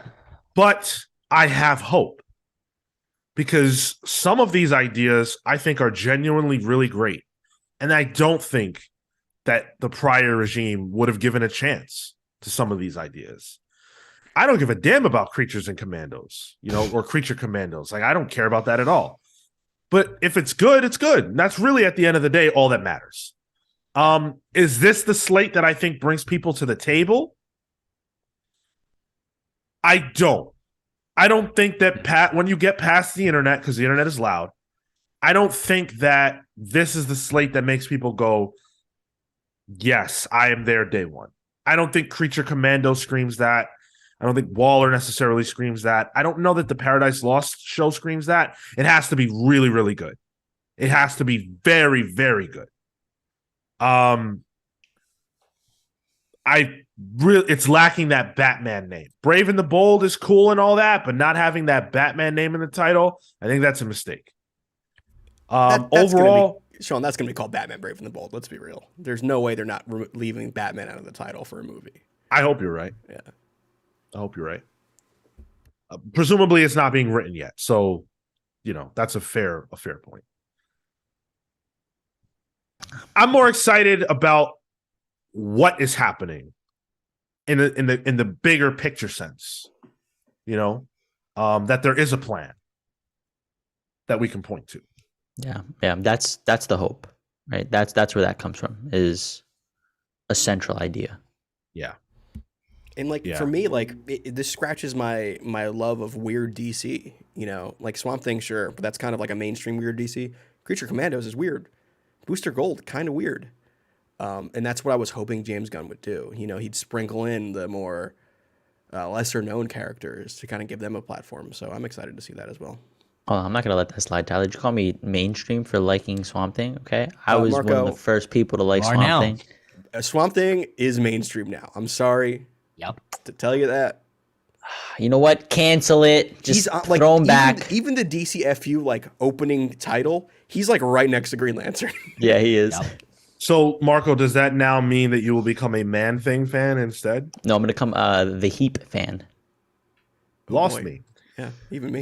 That's My Marcus, perfect. Right, yeah. good.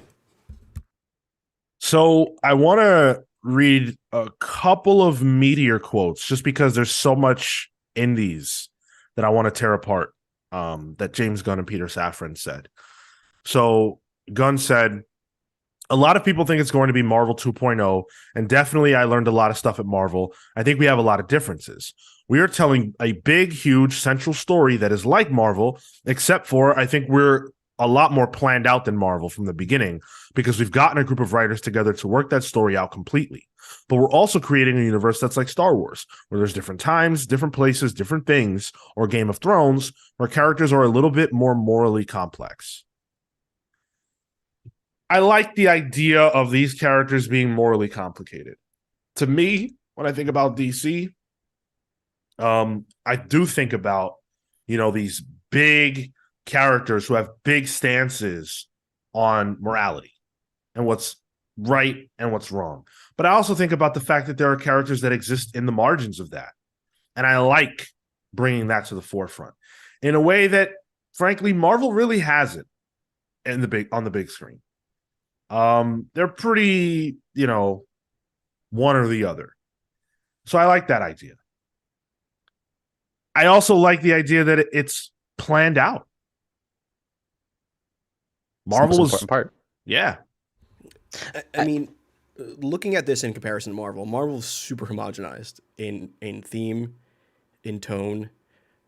Specifically mentioning Swamp Thing will be a horror movie, and in the same vein, Gunn mentioned like they're gonna play with genre too. Like that's where I'm excited for. This is learning the right lessons from Marvel, because we've talked about Morbius, let's say, or some of the Sony movies and some of the other just random films that'll pop up. What was the one with what's his face? Was it Vin Diesel? Bloodshot. What was it? Mm-hmm. The Valiant movie, yeah. Yeah. Like those aren't learning the lessons of the success of Marvel, of the MCU.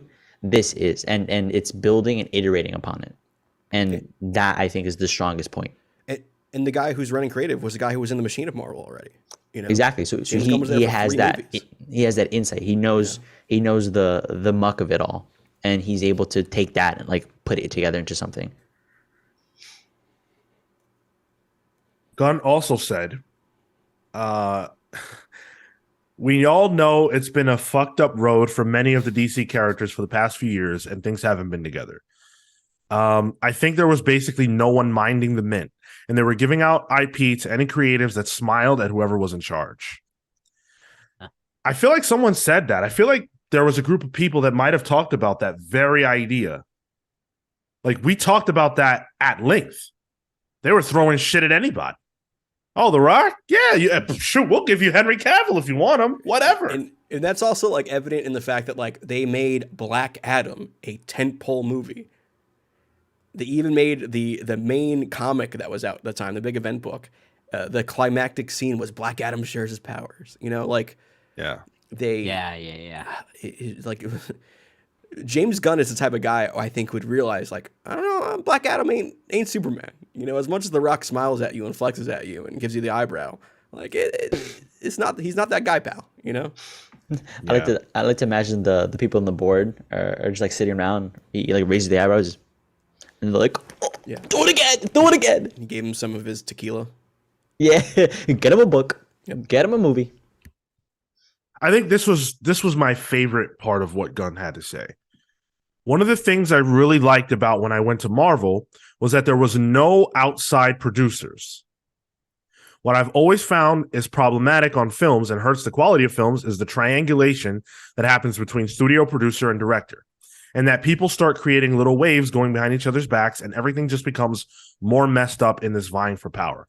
But when you have two strong forces, a producer and a director, which is what we will be with these directors we're working with, I found that it's more clear cut and makes things easier. For the most part, we're going to be working as in-house producers ourselves and then having the directors do their thing. That is more important than a slate. That's more important than characters. Yeah. That's more important than actors. Because here's what happens. When you get a guy like, I'm just saying a name, I'm not casting aspersions. When you get a guy like Charles Roven, who has their own production company with their own agendas, certain margins and things that they need, who has power, who has sway over the president of DC, maybe a Walter Hamada, who says yes to things that maybe they should say no to. This is what happens. That's how we got the last 10 years of DC films. That's why Marvel had to say no and get rid of some of these people, because they were causing chaos behind the scenes. It's funny because J.J. Abrams' Superman is still in the slate as an Elseworlds movie, but like that is his own production company, right? That's Bad Robot? Bad Robot, yeah. So I wonder if that is sure on the slate right now, but you know, it doesn't really fit into that theme there. And in that situation, I think, hey, all right, we've got a relationship with him. That's separate. Yeah. That's its own thing. But when you've got a guy like Avi Arad, right, who was helping bringing Spider-Man to the big screen, but has literally damaged the character on the big screen because of his ego, this is what has to happen. So to me, this is the best thing ever. Love it. Just bodes more confidence. I also like how candid he feels, James Gunn. Yeah.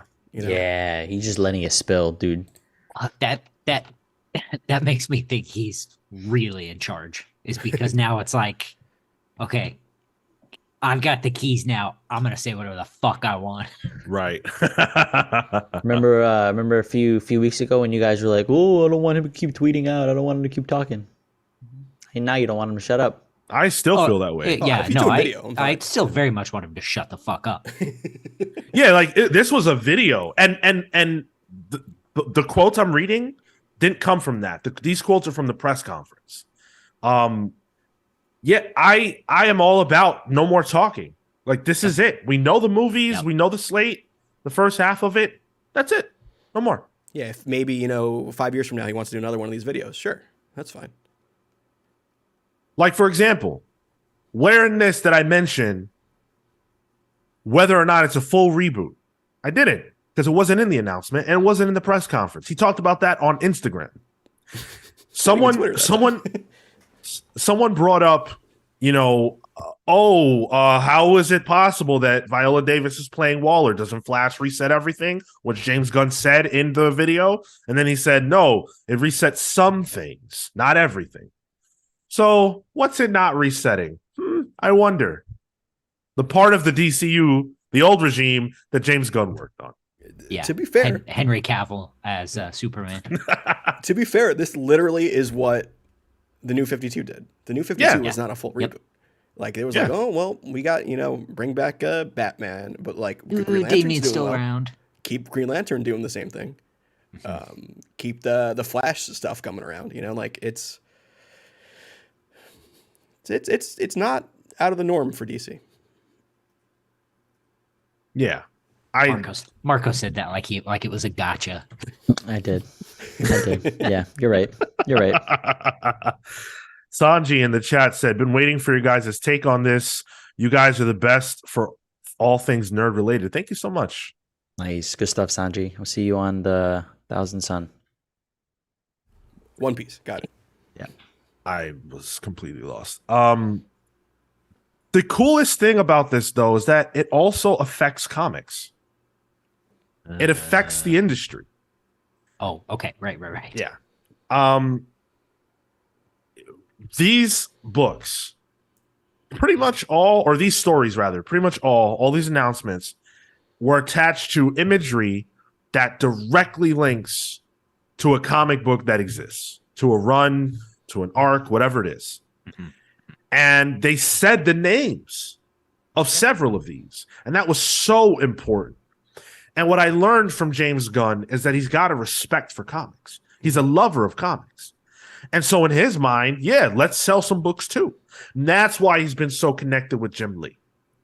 I mean, obviously other reasons too, but that's a big part of it. And so we referenced how a lot of these books have sold out. And James Gunn, once again, took to social to say that he's been talking to Jim Lee and that they're going to get these books reprinted and back on the stands really soon. So that's good news. Marvel could have done this 10 years ago. They just don't. They don't give a fuck. Think of like the reprints for Free Comic Book they could do, you know? Yeah. Easy. Yeah. Whenever Demon in a Bottle, or rather Iron Man 3 came out, Just or Iron the Man, same yeah. thing. Yep. When they announced it, why didn't they use, I mean, they used fucking crappy, images, or they just give us the logo. What do I need a logo for? Yep. What's the origin of this? Where is this coming from? Comic book art looks way better than logos. There's not enough Marvel comics that are propaganda for the military-industrial complex, so they have to. I mean, listen. You should put a Cap book on there. Probably find something. Oh, Marvel comics traditionally, Cap books, the opposite of military-industrial complex. Yeah. Yep. Yeah, so I'm happy for how this appears to be affecting the sales of books. It's amazing. Supergirl barely survived as a single issue series, and now it's sold out, and it probably will be sold out perpetually. You know what I bet gets a new series too for Dawn of DC? Supergirl. Yo, yeah. Let's hope. Yeah, I can see that. Definitely. So, real quick, the question of copyright came up because Superman will be public domain theoretically in about 10 years. Yep. What? Yeah. 2030, I believe. And this is a problem that DC is now going to have to encounter with not only Superman, but also Batman and Wonder Woman. And when you know that, and when you think about that, a lot of things start to click because they might not have the same ability to make Superman movies the way they do now. Things might change. Batman movies the way they do now. So wouldn't it be smart to have the Authority around? Characters who are similar to Superman and Batman in certain aspects, who maybe they can be redeemed and turned into tentpole characters of their own. James Gunn talked about this as well. James Gunn on this subject said the following. One of our strategies is to take our diamond characters, which Batman, Superman, and Wonder Woman, and we use them to prop up other characters that people don't know. And he made that quote and others directly in response to a question about this copyright issue. Smart planning. Yeah. Well, we'll know within the next year. Like the whole Mickey Mouse stuff is a big deal. Right. And honestly, so far from what I'm reading, like Disney's gonna have trouble keeping that out of public domain. Like they probably should. It seems to be like it will become public domain. I wonder if, to your point on authority, if there's a difference by saying, oh yeah, Superman's in the Authority, so technically I'm not using this Superman, I'm using the Authority version of Superman, and you can still kind of get away. I don't think it counts. And it's not that they lose the rights to make Superman. It's just that everyone else can make a Superman, so they lose the image of what Superman should be. They lose the control over the perception of him. It's like these Winnie the Pooh movies now that are like horror movies. Yep. Yeah. Or it's Santa Claus movies. Like, right. You'll have your Tim Allen Santa Claus, but in the same breath, you'll have your David Harbour beating the shit out of home invaders or whatever. Honestly, Tim Allen's scarier. Yeah, you're right. Because at least David Harbour's fighting for the good guys, And didn't James Gunn in that same breath mention Plastic Man? Yes, and I thought that was an interesting people ran with that. Hopefully, did Ben Schwartz tweet about that? I know he's been gunning. So Yo, that'd be crazy. That's a good casting. The only person that would be better for Plastic Man is Jim Carrey. Oh, dude. He gave up. He's good though. That's what I'm saying. Like He could be elongated, man. in like 2000, Jim Yeah. Carrey, Plastic Man would have been choice. Yeah. So that's it. That's the big DC expose. I like I said, I'm hopeful. I think this was a great showcase. I think they did it exactly the right way.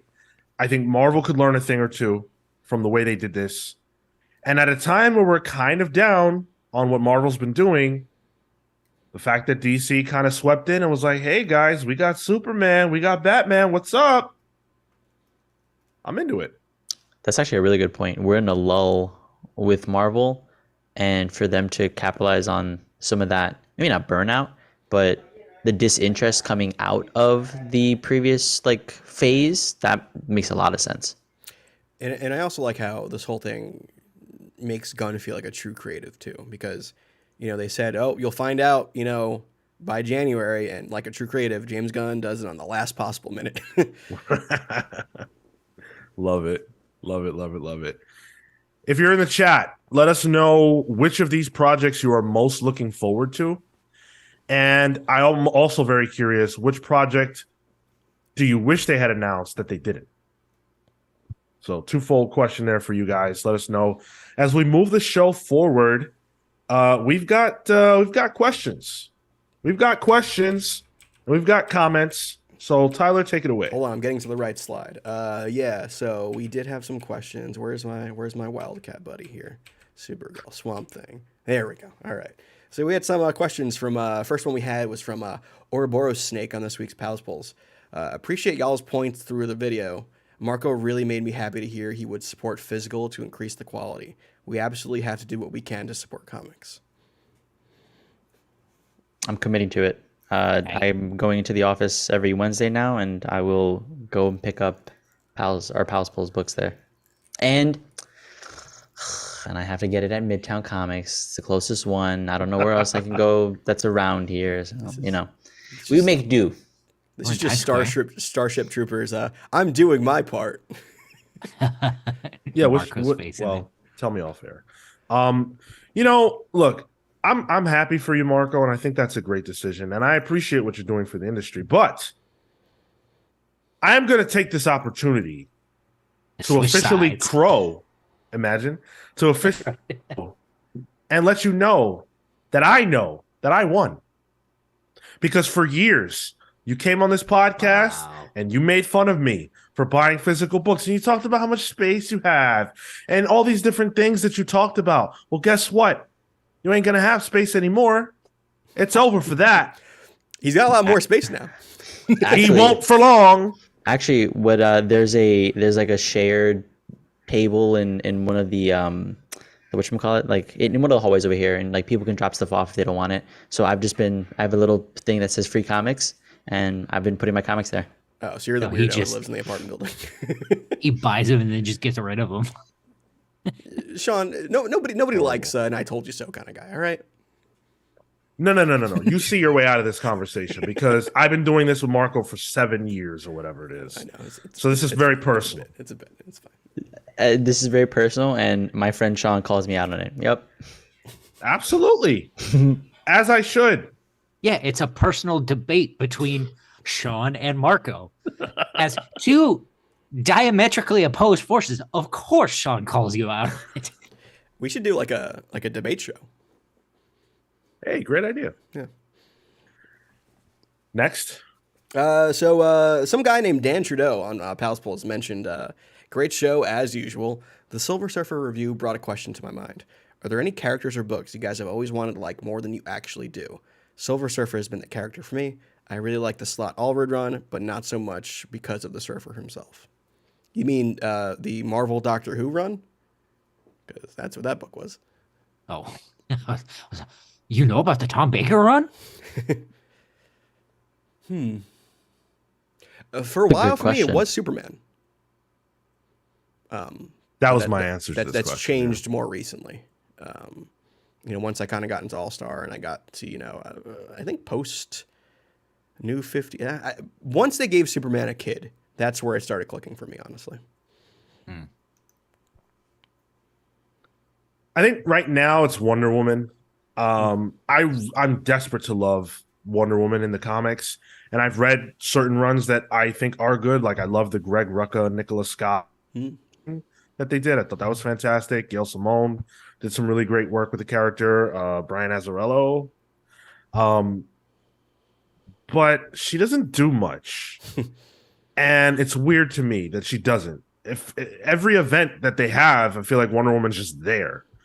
And that sucks. And even in her own books, she doesn't do a lot, especially these days. So for me, I think my answer is Wonder Woman.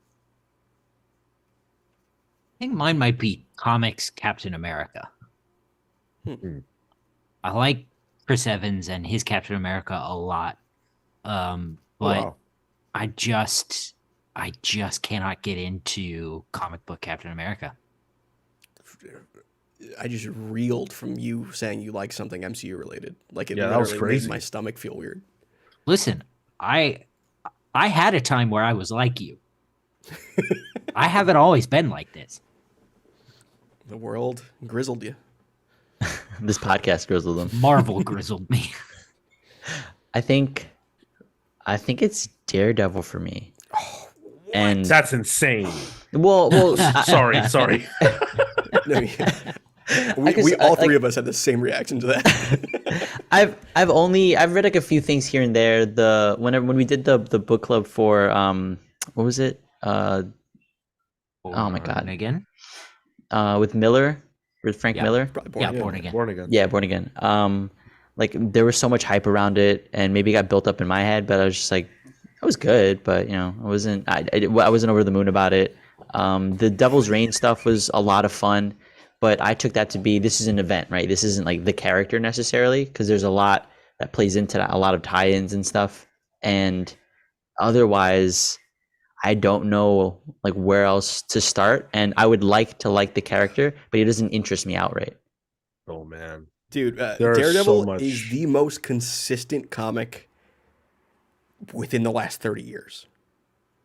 Like every time there's a creative team on a Daredevil book, it's their best work. We got a first time chat that was a hard reaction to my wow Daredevil. Speaking of, Thank you, I just Rambo. caught up to Zdarsky's Daredevil. Sean, are you reading that? Yes. They started introducing D-list villains into it. I'm in. Hot fire. Yeah. Marco, you just need to go pick up a Daredevil book. Yeah. Like, Yeah, this is a matter of a lack of reading on just they're like okay. Off Watch the top of Marco my pick head. up Shadowland by accident. yeah, right? No, we're gonna do this. You want to bring me back there, Tyler? I have a You wanna short go box back? that's a Shadowland short box, just out of irony. Oh man, yeah, I think you can't go wrong. Bendis, Brubaker, Soul had a run. Wade had a run. Yeah, those are big names. Yeah. Maybe I haven't read enough comics, huh? And this motherfucker thinks he has an opinion about Damian Wayne. Even like the Anna Senti stuff. Like, check that out too. Like, you got like a fishbowl memory for comics. Classy Ulysses, I would love to review Shadowland. If you guys want us to review Shadowland, let's get it, because Hey. I will defend it. I think we have to pick our next book club options, right? So that Yeah. could be yours, Sean. Maybe that should be on the list. Oh my goodness. So the DC talk, that was a long talk. So we're gonna breeze by a couple of things. In fact, Tyler, we're gonna skip the next thing and we're gonna get right into the 5G files.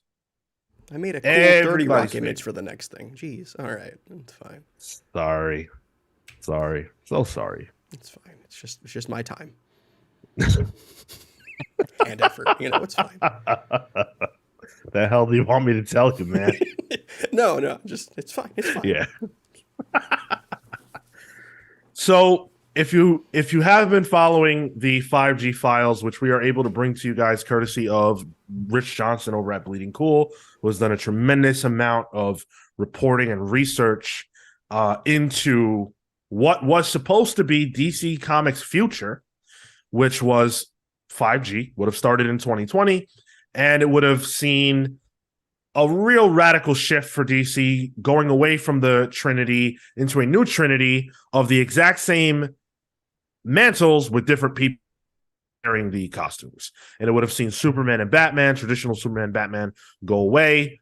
Their stories only readable in Elseworlds tales and things of that nature.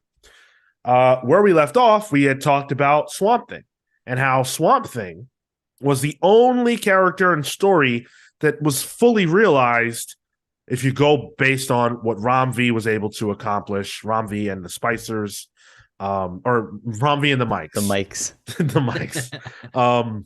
Rom V and the Mics is like my favorite like Motown group. They're great. Yeah. Phenomenal. This week, though, we are actually doing something different. We are getting to conversation because now we have direct quotes from a creator who was actually involved in the process. Oh, tea, spill it, baby. You got it. Jeff Lemire. Oh, don't do my man's dirty like that. I'm not doing anybody dirty. No. Oh, No. okay. No. His X-Men run did that for him. Yo, fucking savage, Tyler. So Jeff Lemire was brought on board and notably has not done much Big Two work of late. We had the Robin Batman book, which was a couple of years ago now.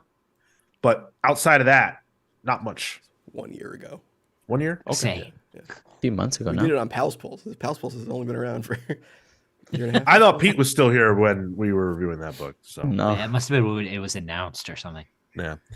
And so, but Lemire's in a creator-owned space, by and large, is the point. And he was going to come back to do something for 5G. And I'm going to let Lemire speak for himself. I did almost do one more DC thing last year, though. For a short time, I was attached to write Green Lantern for their 5G initiative. We were going to do it as a horror book. And the flagship title in the horror line for 5G. But the more I worked on it, huh? I feel like I recall this. The more I worked on it, the less excited I got. And the more things seemed to be in a constant state of flux with the whole initiative. And then Dan Didio was out at DC, and I jumped too, not wanting to deal with all of it anymore. It was a near miss and honestly sort of my last flirtation with doing anything significant for the Big Two. Wow. Nothing about a Green Lantern horror book does anything for me. Maybe Yellow Lanterns involved? Fear? I can see it. It would take some work. It would take some work. It's a space adventure. You go to a planet that, I don't know, has the something similar to the Alien. To be fair, Morrison and what was his Sharp? on Sharp. It was a little horror-y. Yeah. 100%, Which actually was right after 5G, right? Yeah, it was right after 5G would have been, yeah.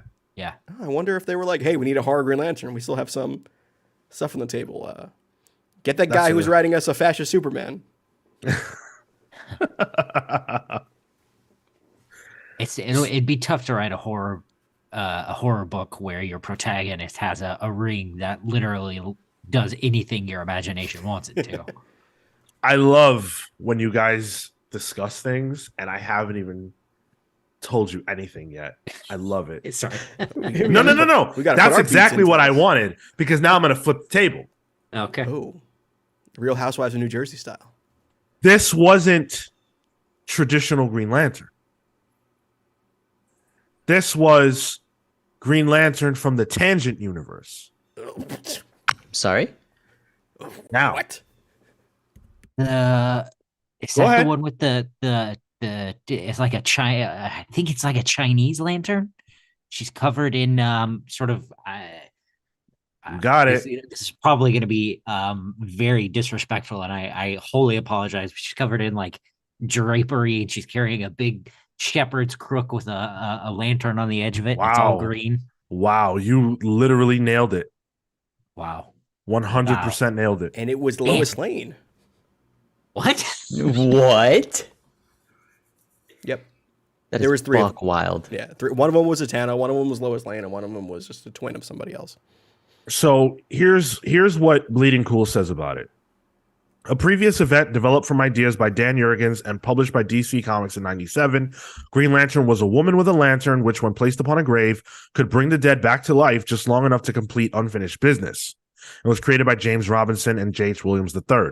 Later, Tales of the Green Lantern from 98 would have different creative tales, tell different versions of her origin, which I'm assuming is what Tyler's referring to. 10 years later, she would appear in Tangent Superman's Reign, in which she would bring members of the Justice League to her world. And in Infinite Crisis, she would rescue heroes from across realities to follow her light, and would later appear in the Pre-52 Justice League to rescue her world from the crime syndicate. Change my Jeff mind. That Lemire- sounds cool. Sorry? I changed my mind. That sounds pretty cool. That does sound really good. Aha. That's it. Yep. You Also, got like me. put Sorrentino on that, and like, Oh, nice. Jeff Lemire told Bleeding Cool directly, I was all set to do Green Lantern with the Tangent version, passing the lantern off to a new young woman who would become Green Lantern. Hold that thought. The book would have been a horror book and would have been the centerpiece of 5G's supernatural and horror titles, which I was also developing. But Didio was let go, and I started to get heavy vibes that behind the scenes, not everyone was in agreement on the direction, so I jumped ship. It could have been fun, but not in that environment. The centerpiece? Of 5G's horror, yeah. Supernatural horror. Interesting. Who's the latest Green Lantern woman? Sojourner. Yep. Yeah. Yes. Huh. A+ Marco. Wait, was that? I don't understand. Was No, that? you're exactly right. I'm only suggesting that maybe that character was going to go down that road.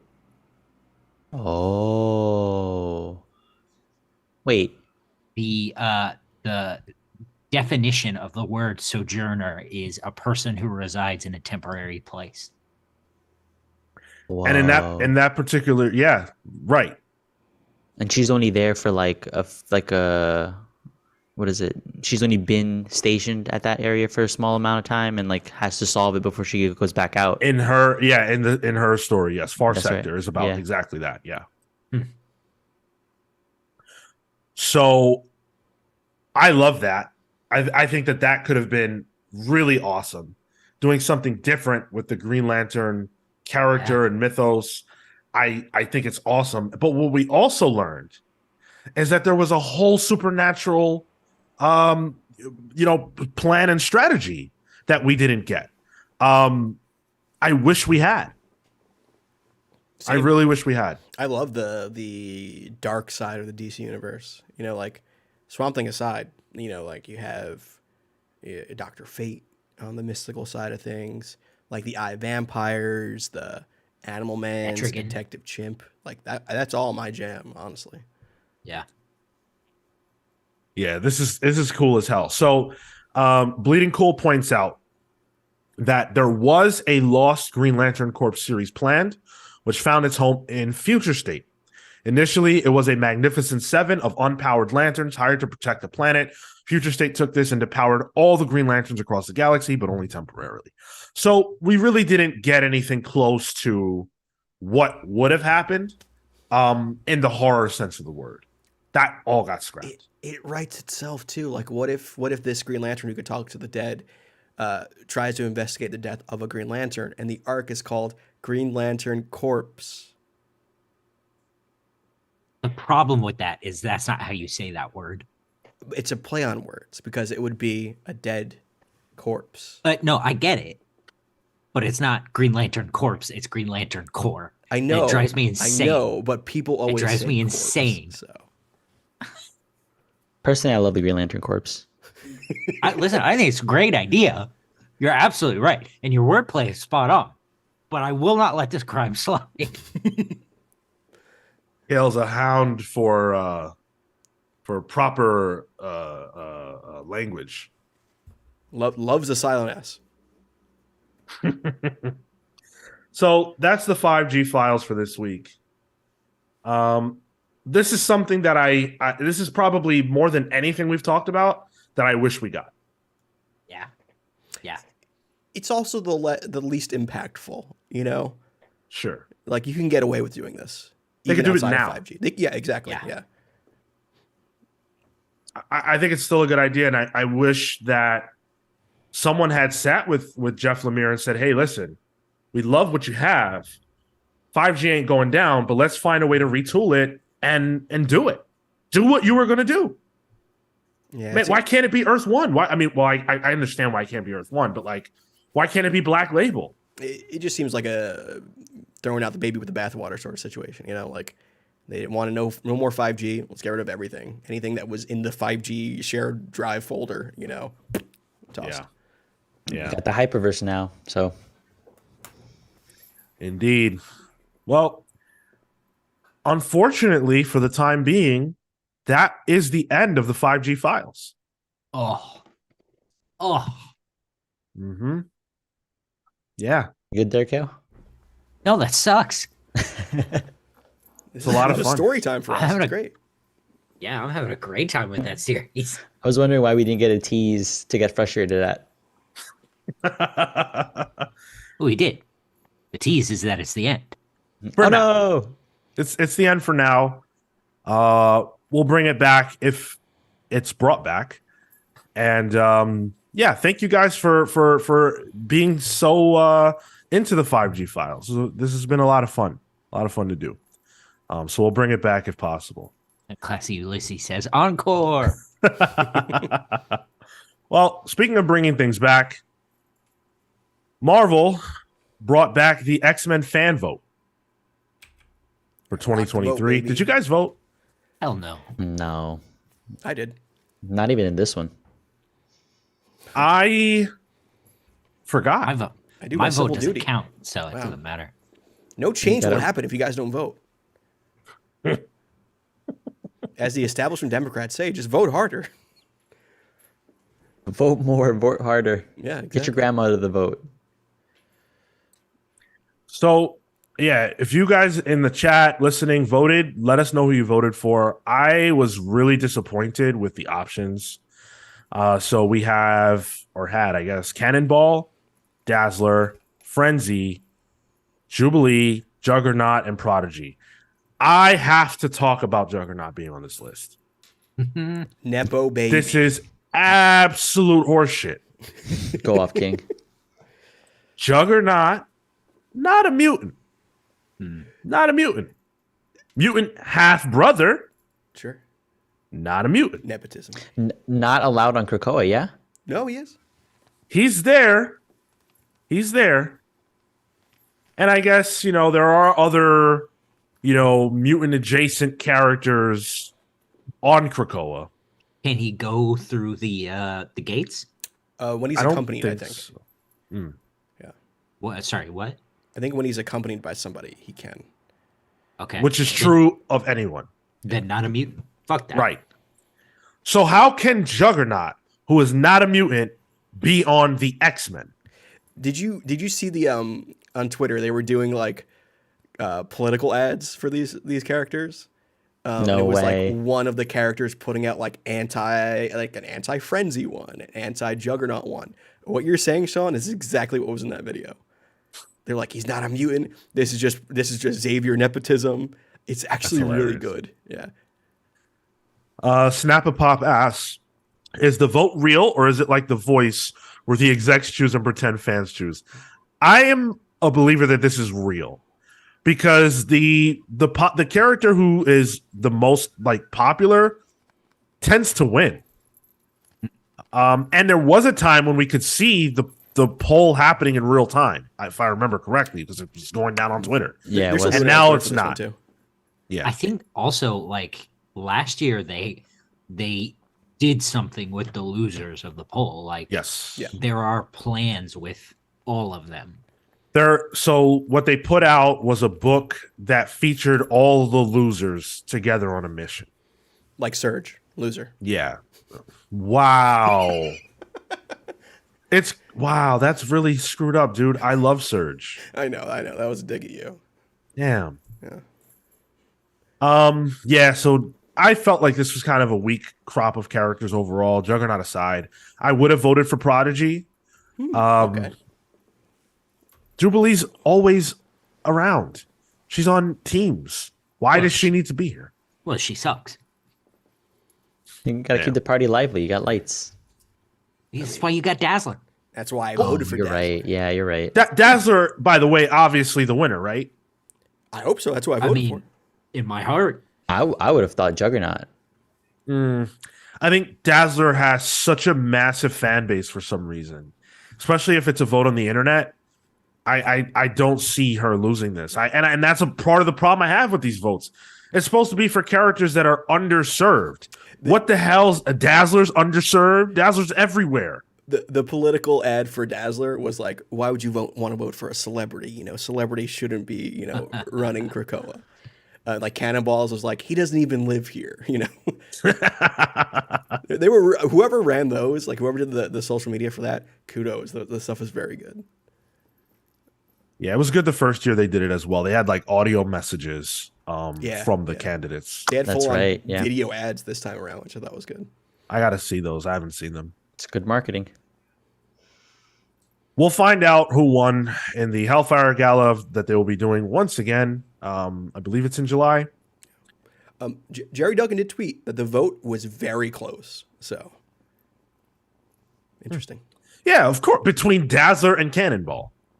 Oh no, I think it's Jubilee, Dazzler, and Juggernaut. I hope they reveal the actual Yeah, like me too. results. You want to do a recount. You want to make sure there's no voter fraud. You know, I get it, Sean. I get it. Surge isn't here, so I don't care anymore. I can't bring myself to care about this. Like and I think we said this last year. It's a year is too short. Yeah. Yeah. Yep. In comics time, yeah. We just had that. I've seen nothing from the last team. Granted, I don't read Jerry Duggan's X-Men. I think it depends on if like Firestar leaves the team when the new member's there, because it's not necessarily like it is a new member, but like the original members didn't leave the X-Men team after the second Hellfire Gala, you know. So No, but I think you have to have that time in between, like a longer time in between, because the publishing cycle doesn't allow you for that flexibility. you want And 4-year then- term limits. Sorry? You want a 4-year term limit for your X-Men? I mean, that makes sense. And then you have at least, like, to think that even within a year you get 12 issues, you might be lucky, right? Delays and whatever that might be. 3 years, 4 years, you get maybe a solid, I don't know, 20, 25 issues. That makes sense. I also just don't really want to participate in who is on the X-Men anymore. It was fun the first time, but I would just like the creators to organically tell me who's on the X-Men. Like, let there be a story reason why someone new joins the team, or why it rotates, or maybe it just doesn't rotate. Why do we need this? But I guess it's fun. I don't want to be a party pooper, but I don't know. It's not for me. I just wish there was more time, you know, Yeah. more than one arc for, you know, the character. And that's not even counting the fucking events that they're in the middle of all the time recently. Right. Yeah. Flo Dameron says they're still doing this, They sure are, buddy. and we're sure are. still complaining about it. I'm the only one who voted, so You can love that for you. Well, we're going into the Fall of X event. We know that. Now we know that we are getting X-Men Before the Fall prequels. And there's something in here that is pretty big. So I believe there are 4 titles? Yep, 4 one-shots. We've got Before the Fall, Sons of X. That's by Cy Spurrier and Phil Noto. We've got, yeah. It's going to be a Legion versus Nimrod story, with Nightcrawler being a prisoner of Orcus. So how the hell do we get there? Sky Spirit just will not let this Nightcrawler thing go. And Not Phil at all. Noto will not represent it well. Oh, Not a And Noto fan, huh? jeez. to be fair, Sky Spirit won't either. So Oh my goodness, the Jeez. savagery, guys. I'm liking the book, but all right. So that's one of them. We got this is the one. I mean, X-Men Before the Fall, Heralds of Apocalypse, #1. Al Ewing, Luca Pizzari. It brings Apocalypse back. yeah, let's go. This is cool. Yes, Yep. please. And we got a little bit more detail on that we'll get into in a moment. Before the Fall, Mutant First Strike. That's by Steve Orlando with art by Valentina Pinti. This is Jean Grey, Cyclops, and Bishop will be in it. And then we've got Kieran Gillen and Paco Medina's Before the Fall, Sinister 4.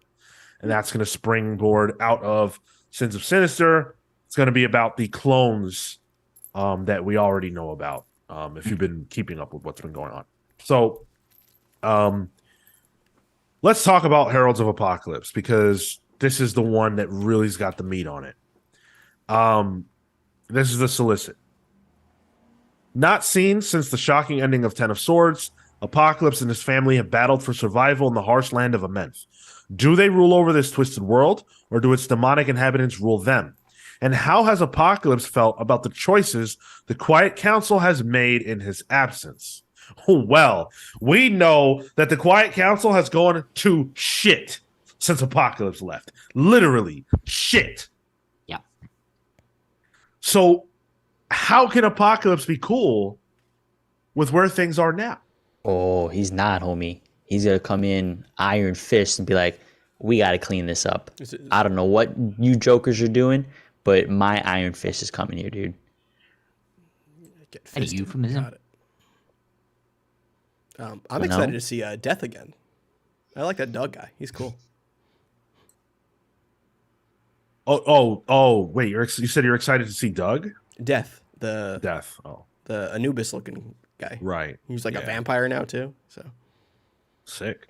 That's rad. This is Yeah. what. Yeah, go ahead, Kel. I have to imagine this is going to be the return of quote unquote villain Apocalypse. Xavier and his clan messed all this shit up. Fuck it. Wipe Yeah. the slate clean. The dream is dead. Like the it's no longer, they're no longer on the same level. They're not seeing eye to eye, and that was the whole agreement. Was cool as long as we're good. We just read that for Hoxbox, right? Like as long as we're good and you commit to this, I'm okay being here and being on your side. But now that's out of the question. and also Magneto is not there to kind of be the middle guy.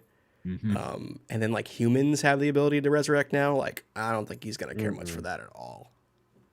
Mm-mm. All right, let's go. Let's go. 10 of Swords, Volume 2. Let's do it. So that makes me wonder: is the villain of Fall of X Apocalypse and the Four Horsemen, or whatever they end up being? Now I wonder if this isn't the fall, but then like a rebuilding in Apocalypse's vision.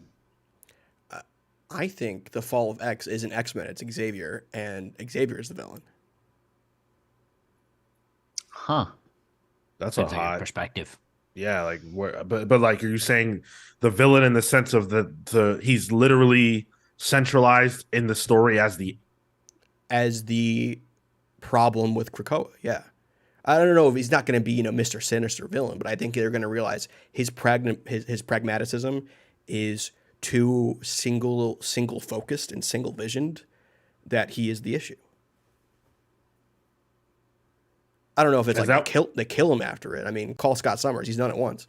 But, like maybe voting him off the Quiet Council is how things resolve.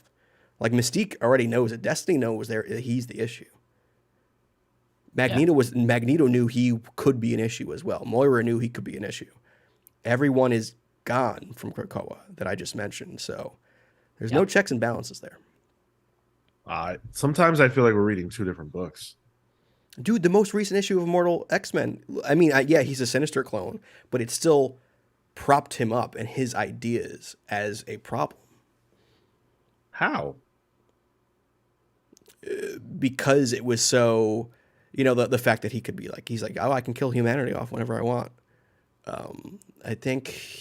But he doesn't. I'll be honest. That was the whole point. Well, sure, but I also don't like Xavier. Yeah, I know that. Like, that's clear. I was trying to expose your bias. Oh, no need to. I'll expose my. Hold on. I'll Finish that expose my sentence? own bias. I need that clip. Caught myself. Pound's question. I dropped X-Men. Will this be worth jumping back in? Hard to say. I think anything Al Ewing does is worth reading in the X line. So there's that. I think this book in particular will be good. I wonder if Apocalypse is really going to be central to the storytelling and fall of X. I wonder if we don't see a baton pass to Al Ewing being the primary writer in the X room. And if that happens, then 100% my answer to you is yes. So, Yeah. yeah, Watch, this is out in June. It's gonna be great. Watch Xavier kill Apocalypse. Cool. Please. And Please. try to justify it. Like, oh. Yeah, it's very difficult to justify the killing of Apocalypse. Exactly. But we as the It's reader know, insane. like, Apocalypse is right, kind of, This is insane. How do you don't even know what Apocalypse's point of view is? Insane that Apocalypse, who is a mass murderer, in your mind is the hero, but the guy who is not a mass murderer is the villain. I guess I'm a mutant radicalist. Because in my head, I'm like, fair, it's what's best for Krakoa in my head. we've never had an Apocalypse look at a 13-year-old Jean Grey and go, "Oh, but I love her so much." Well, that is terrible, but I think to me, I put genocide above that. That's just me. Well, see, hey, listen, that's a question of priorities to me. Frankly, I'd rather have a mass murderer on. Wild. So yeah, but we'll talk a little bit about the other ones as well. So yeah, Sons of X has a solicit that reads: a man of innumerable personalities and powers versus the most artificial intelligence in this universe. Legion versus Nimrod. With Nightcrawler in Orcus's clutches, David Haller and his allies will have to confront the mastermind who destroyed Warlock, and nearly took Krakoa with him. But Nightcrawler is not himself, and Legion's allies aren't all they seem to be either. Wait, Warlock's gone? Yeah, dude, that was news to me too. I'm not caught up with so I didn't know Warlock was dead. spoiler for That's I a guess, was it sinister Legion of X? thing. That has to do with him killing Doug in the first issue. Xavier killing Doug. Was it Xavier? Right. Somebody did. Yeah. Good point. Interesting. Huh. Weird. Yeah, I don't know. I can't really bring myself to care about what Cy Spurrier's been up to, unfortunately. Yeah, I think we're down on him. Just in general. Have you kept up with the book, Tyler? I have, yeah. I like it. Yeah. It has that character in it too, that X-Men, like I forget his name. Oh. I would love to help you, but that character who's an X-Man, I mean, shoot, that's a sheet of 200 plus. Yeah, I don't know. It's, I always see him, but then I don't recognize him. It's weird. So Mutant First Strike is a deadly mutant attacks an innocent small town, but nothing is what it seems. Jean Grey, Cyclops, and Bishop are tasked with a routine mission, but as they dig deeper, they uncover a hidden truth that will send shockwaves through mutant kind. This looks like a Krakoan prostate exam on the cover here. So Oh my god. we'll see how that works out. This cover looks cool. It kind of does, yeah. I mean, So- you always once you hit a certain age, Krakoa is of that age. You gotta get checked out. So this is the X-Men team then? Or just parts of the X-Men team? I believe Like the current lineup? I don't think Bishop's on the current lineup. Bishop is not. No, he's part Yeah. of Marauders currently. Right. Yeah, another one where it's like concept, sure. Creative team, Who's the writer again? Jerry Duggan? Steve Orlando. Oh, so yeah, I guess this would be a continuation of Marauders then. Yeah. Jerry Duggan, notably not on any of these books. So, and then the last one is the most mysterious. Before the Fall, Sinister 4, #1, Kieran Gillen, Paco Medina. In the aftermath of Sins of Sinister, all 4 Sinisters have been unmasked. They've gotten a taste of universal control, but their plans for mutant kind are just beginning. Well, my interest in Sinister is at its end, and it has been. Why is there more? Sins of Sinister is not it? More? We know of 3 of them, right? We know the diamond, we know the spade, and the club. We don't know who the heart is yet, right? We got the old one. We got the one we know. We got the one who was, the gold head. One, that one. That's all I can think of. Yeah. So there's a. I would assume the 4th Sinister would have the heart. So good Sinister. I don't know. Not if he's rolling with these ones. It seems kind of hard on his head, though. It can't be a bad guy. Yeah, got to be a good guy. It's like a JoJo character with that kind of theme going on. Well, nice. It says they've gotten a taste of universal control. So if he's good, I don't know. Maybe the 4th is just like the conglomerate of Earth now. Because you know how he's infected everybody. This would be after that, so I'm assuming we're done with that. But or I wonder if this could be the 4, as in Xavier, Emma, Hope, and Purple Dude. What's his name? Revelation. This is something religious. I don't know. Yeah. Eucharist. I think his name is Eucharist. No, that's unbelievable. That was for you, Cal. Yeah, Jesus cookies are this tasty, this is another one where I can't do Sinister anymore. I just can't. Oh, Ouroboros Snake says it's Mother Righteous. She's a Sinister? Interesting. I haven't gotten that far. No, that's the purple guy's name. No, Mother Righteous is the one that was on the Sons of X cover. She's in Cy Spurrier's book or whatever. It's a thing. That's a person? Yeah. Oh. Yeah. All right. Never mind that. So that's it for the announcements. I think it's clear which one we're most excited about. Apocalypse. That's hype. That's exactly what we've been waiting for. So I can't wait for that. The others, maybe we'll review them. We'll see. 1 or 2 of them. Yeah. Reminder, next week, not new, temporary start time, just because we are having a special guest on the show. The show will be live on YouTube and Twitch at 1 p.m. Eastern. So I hope all of you show up, because we will be interviewing Kelly Thompson. If you have questions for Kelly, the best way to get those in is to do it before the show. To reach out to us, leave us a comment, get on Discord and leave a comment there, whatever. If you're a member of Patreon, send us a direct message, hit us up on the Discord. We will make sure to get your questions in.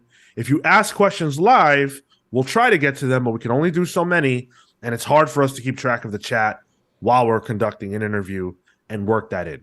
So do your best to get your questions in early if you have them for Kelly. Make sure to come and watch it. It's going to be a lot of fun. Kelly's super talented, lots of great books. So this is not one you're going to want to miss. It's going to be really cool. Join our Patreon at patreon.com/thecomicspals. $3 a month. You can access our newsletters. Marco's putting up all kinds of math and stuff. I lose my mind when I see that. But it's good. It's quality. You want to check this out. Marco goes a little bit deeper. That's what we like. So good shit. Go deep. Marco goes deeper. You can get access to our Patreon exclusive show, Palling Around. where we talk about non-comics related things in our personal lives and stuff like that. We're always having fun over there. Vote for the next book club and all the book clubs after that over on the Patreon page. And you get a shout out on the show, which we did at the top. It was nice to add 2 people to that. So if you subscribe at the I Shall Become a Pal tier, you will get your name shouted out on the show every single week. And there's a lot of other cool stuff there too, stuff we can't even talk about. So head on over there and give it a gander. You do get secrets over there. That's true. Yeah. It's awesome. Sinister secrets. Yeah.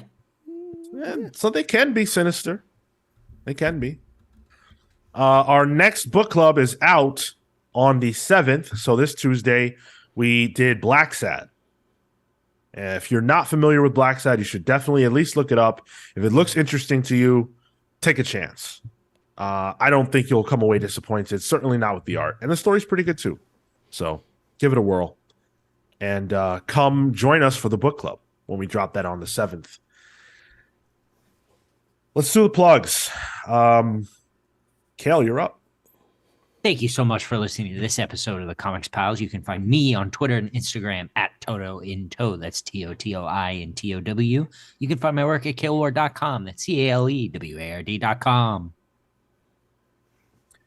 Oh, yeah. And please do share the show if you're into it.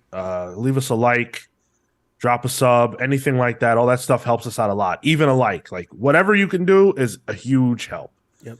If you could do a review on Apple Podcasts, that gets us a big boost on whatever their garbage system is. Indeed. And steal your parents or your grandparents' phones, subscribe to them, to us, make burner accounts, do what you got to do. Yeah. Make this happen.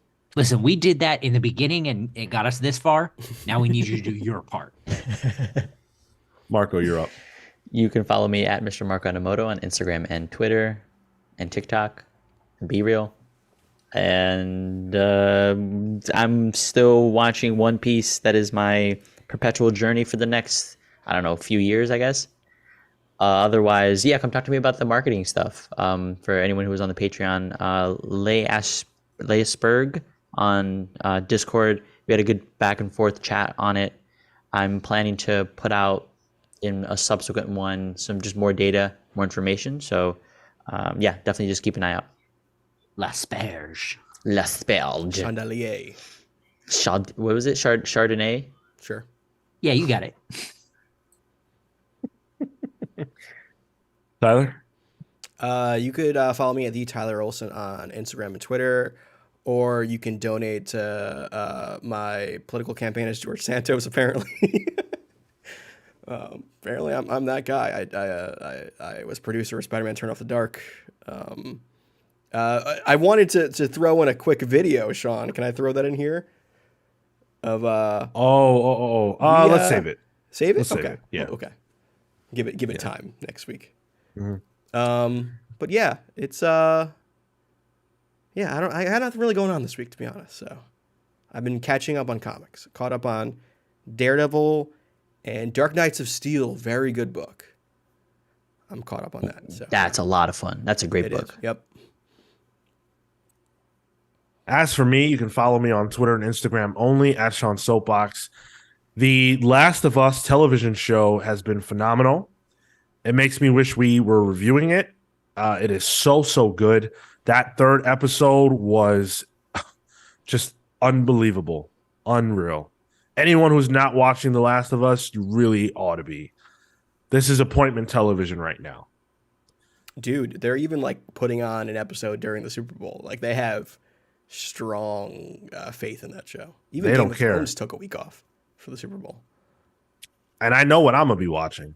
I'm going to be watching The Last of Us. Wings. Oh, You can eat wings while watching The Last of Us. I guess so. I'm gonna eat mushroom poppers. Don't do shrooms, dude. Not for the Super Bowl. It's gonna freak you out. Oh, the Super Bowl. Well, got it. Okay. The horror show though. That's fine. Yeah, that's fine. That's okay. fine. Unreal. All right, guys. Thank you so much for listening. Join us next week when we interview Kelly Thompson live on the show, 1 p.m. Eastern on Twitch and YouTube. Until then, we're the Comics Pal signing off.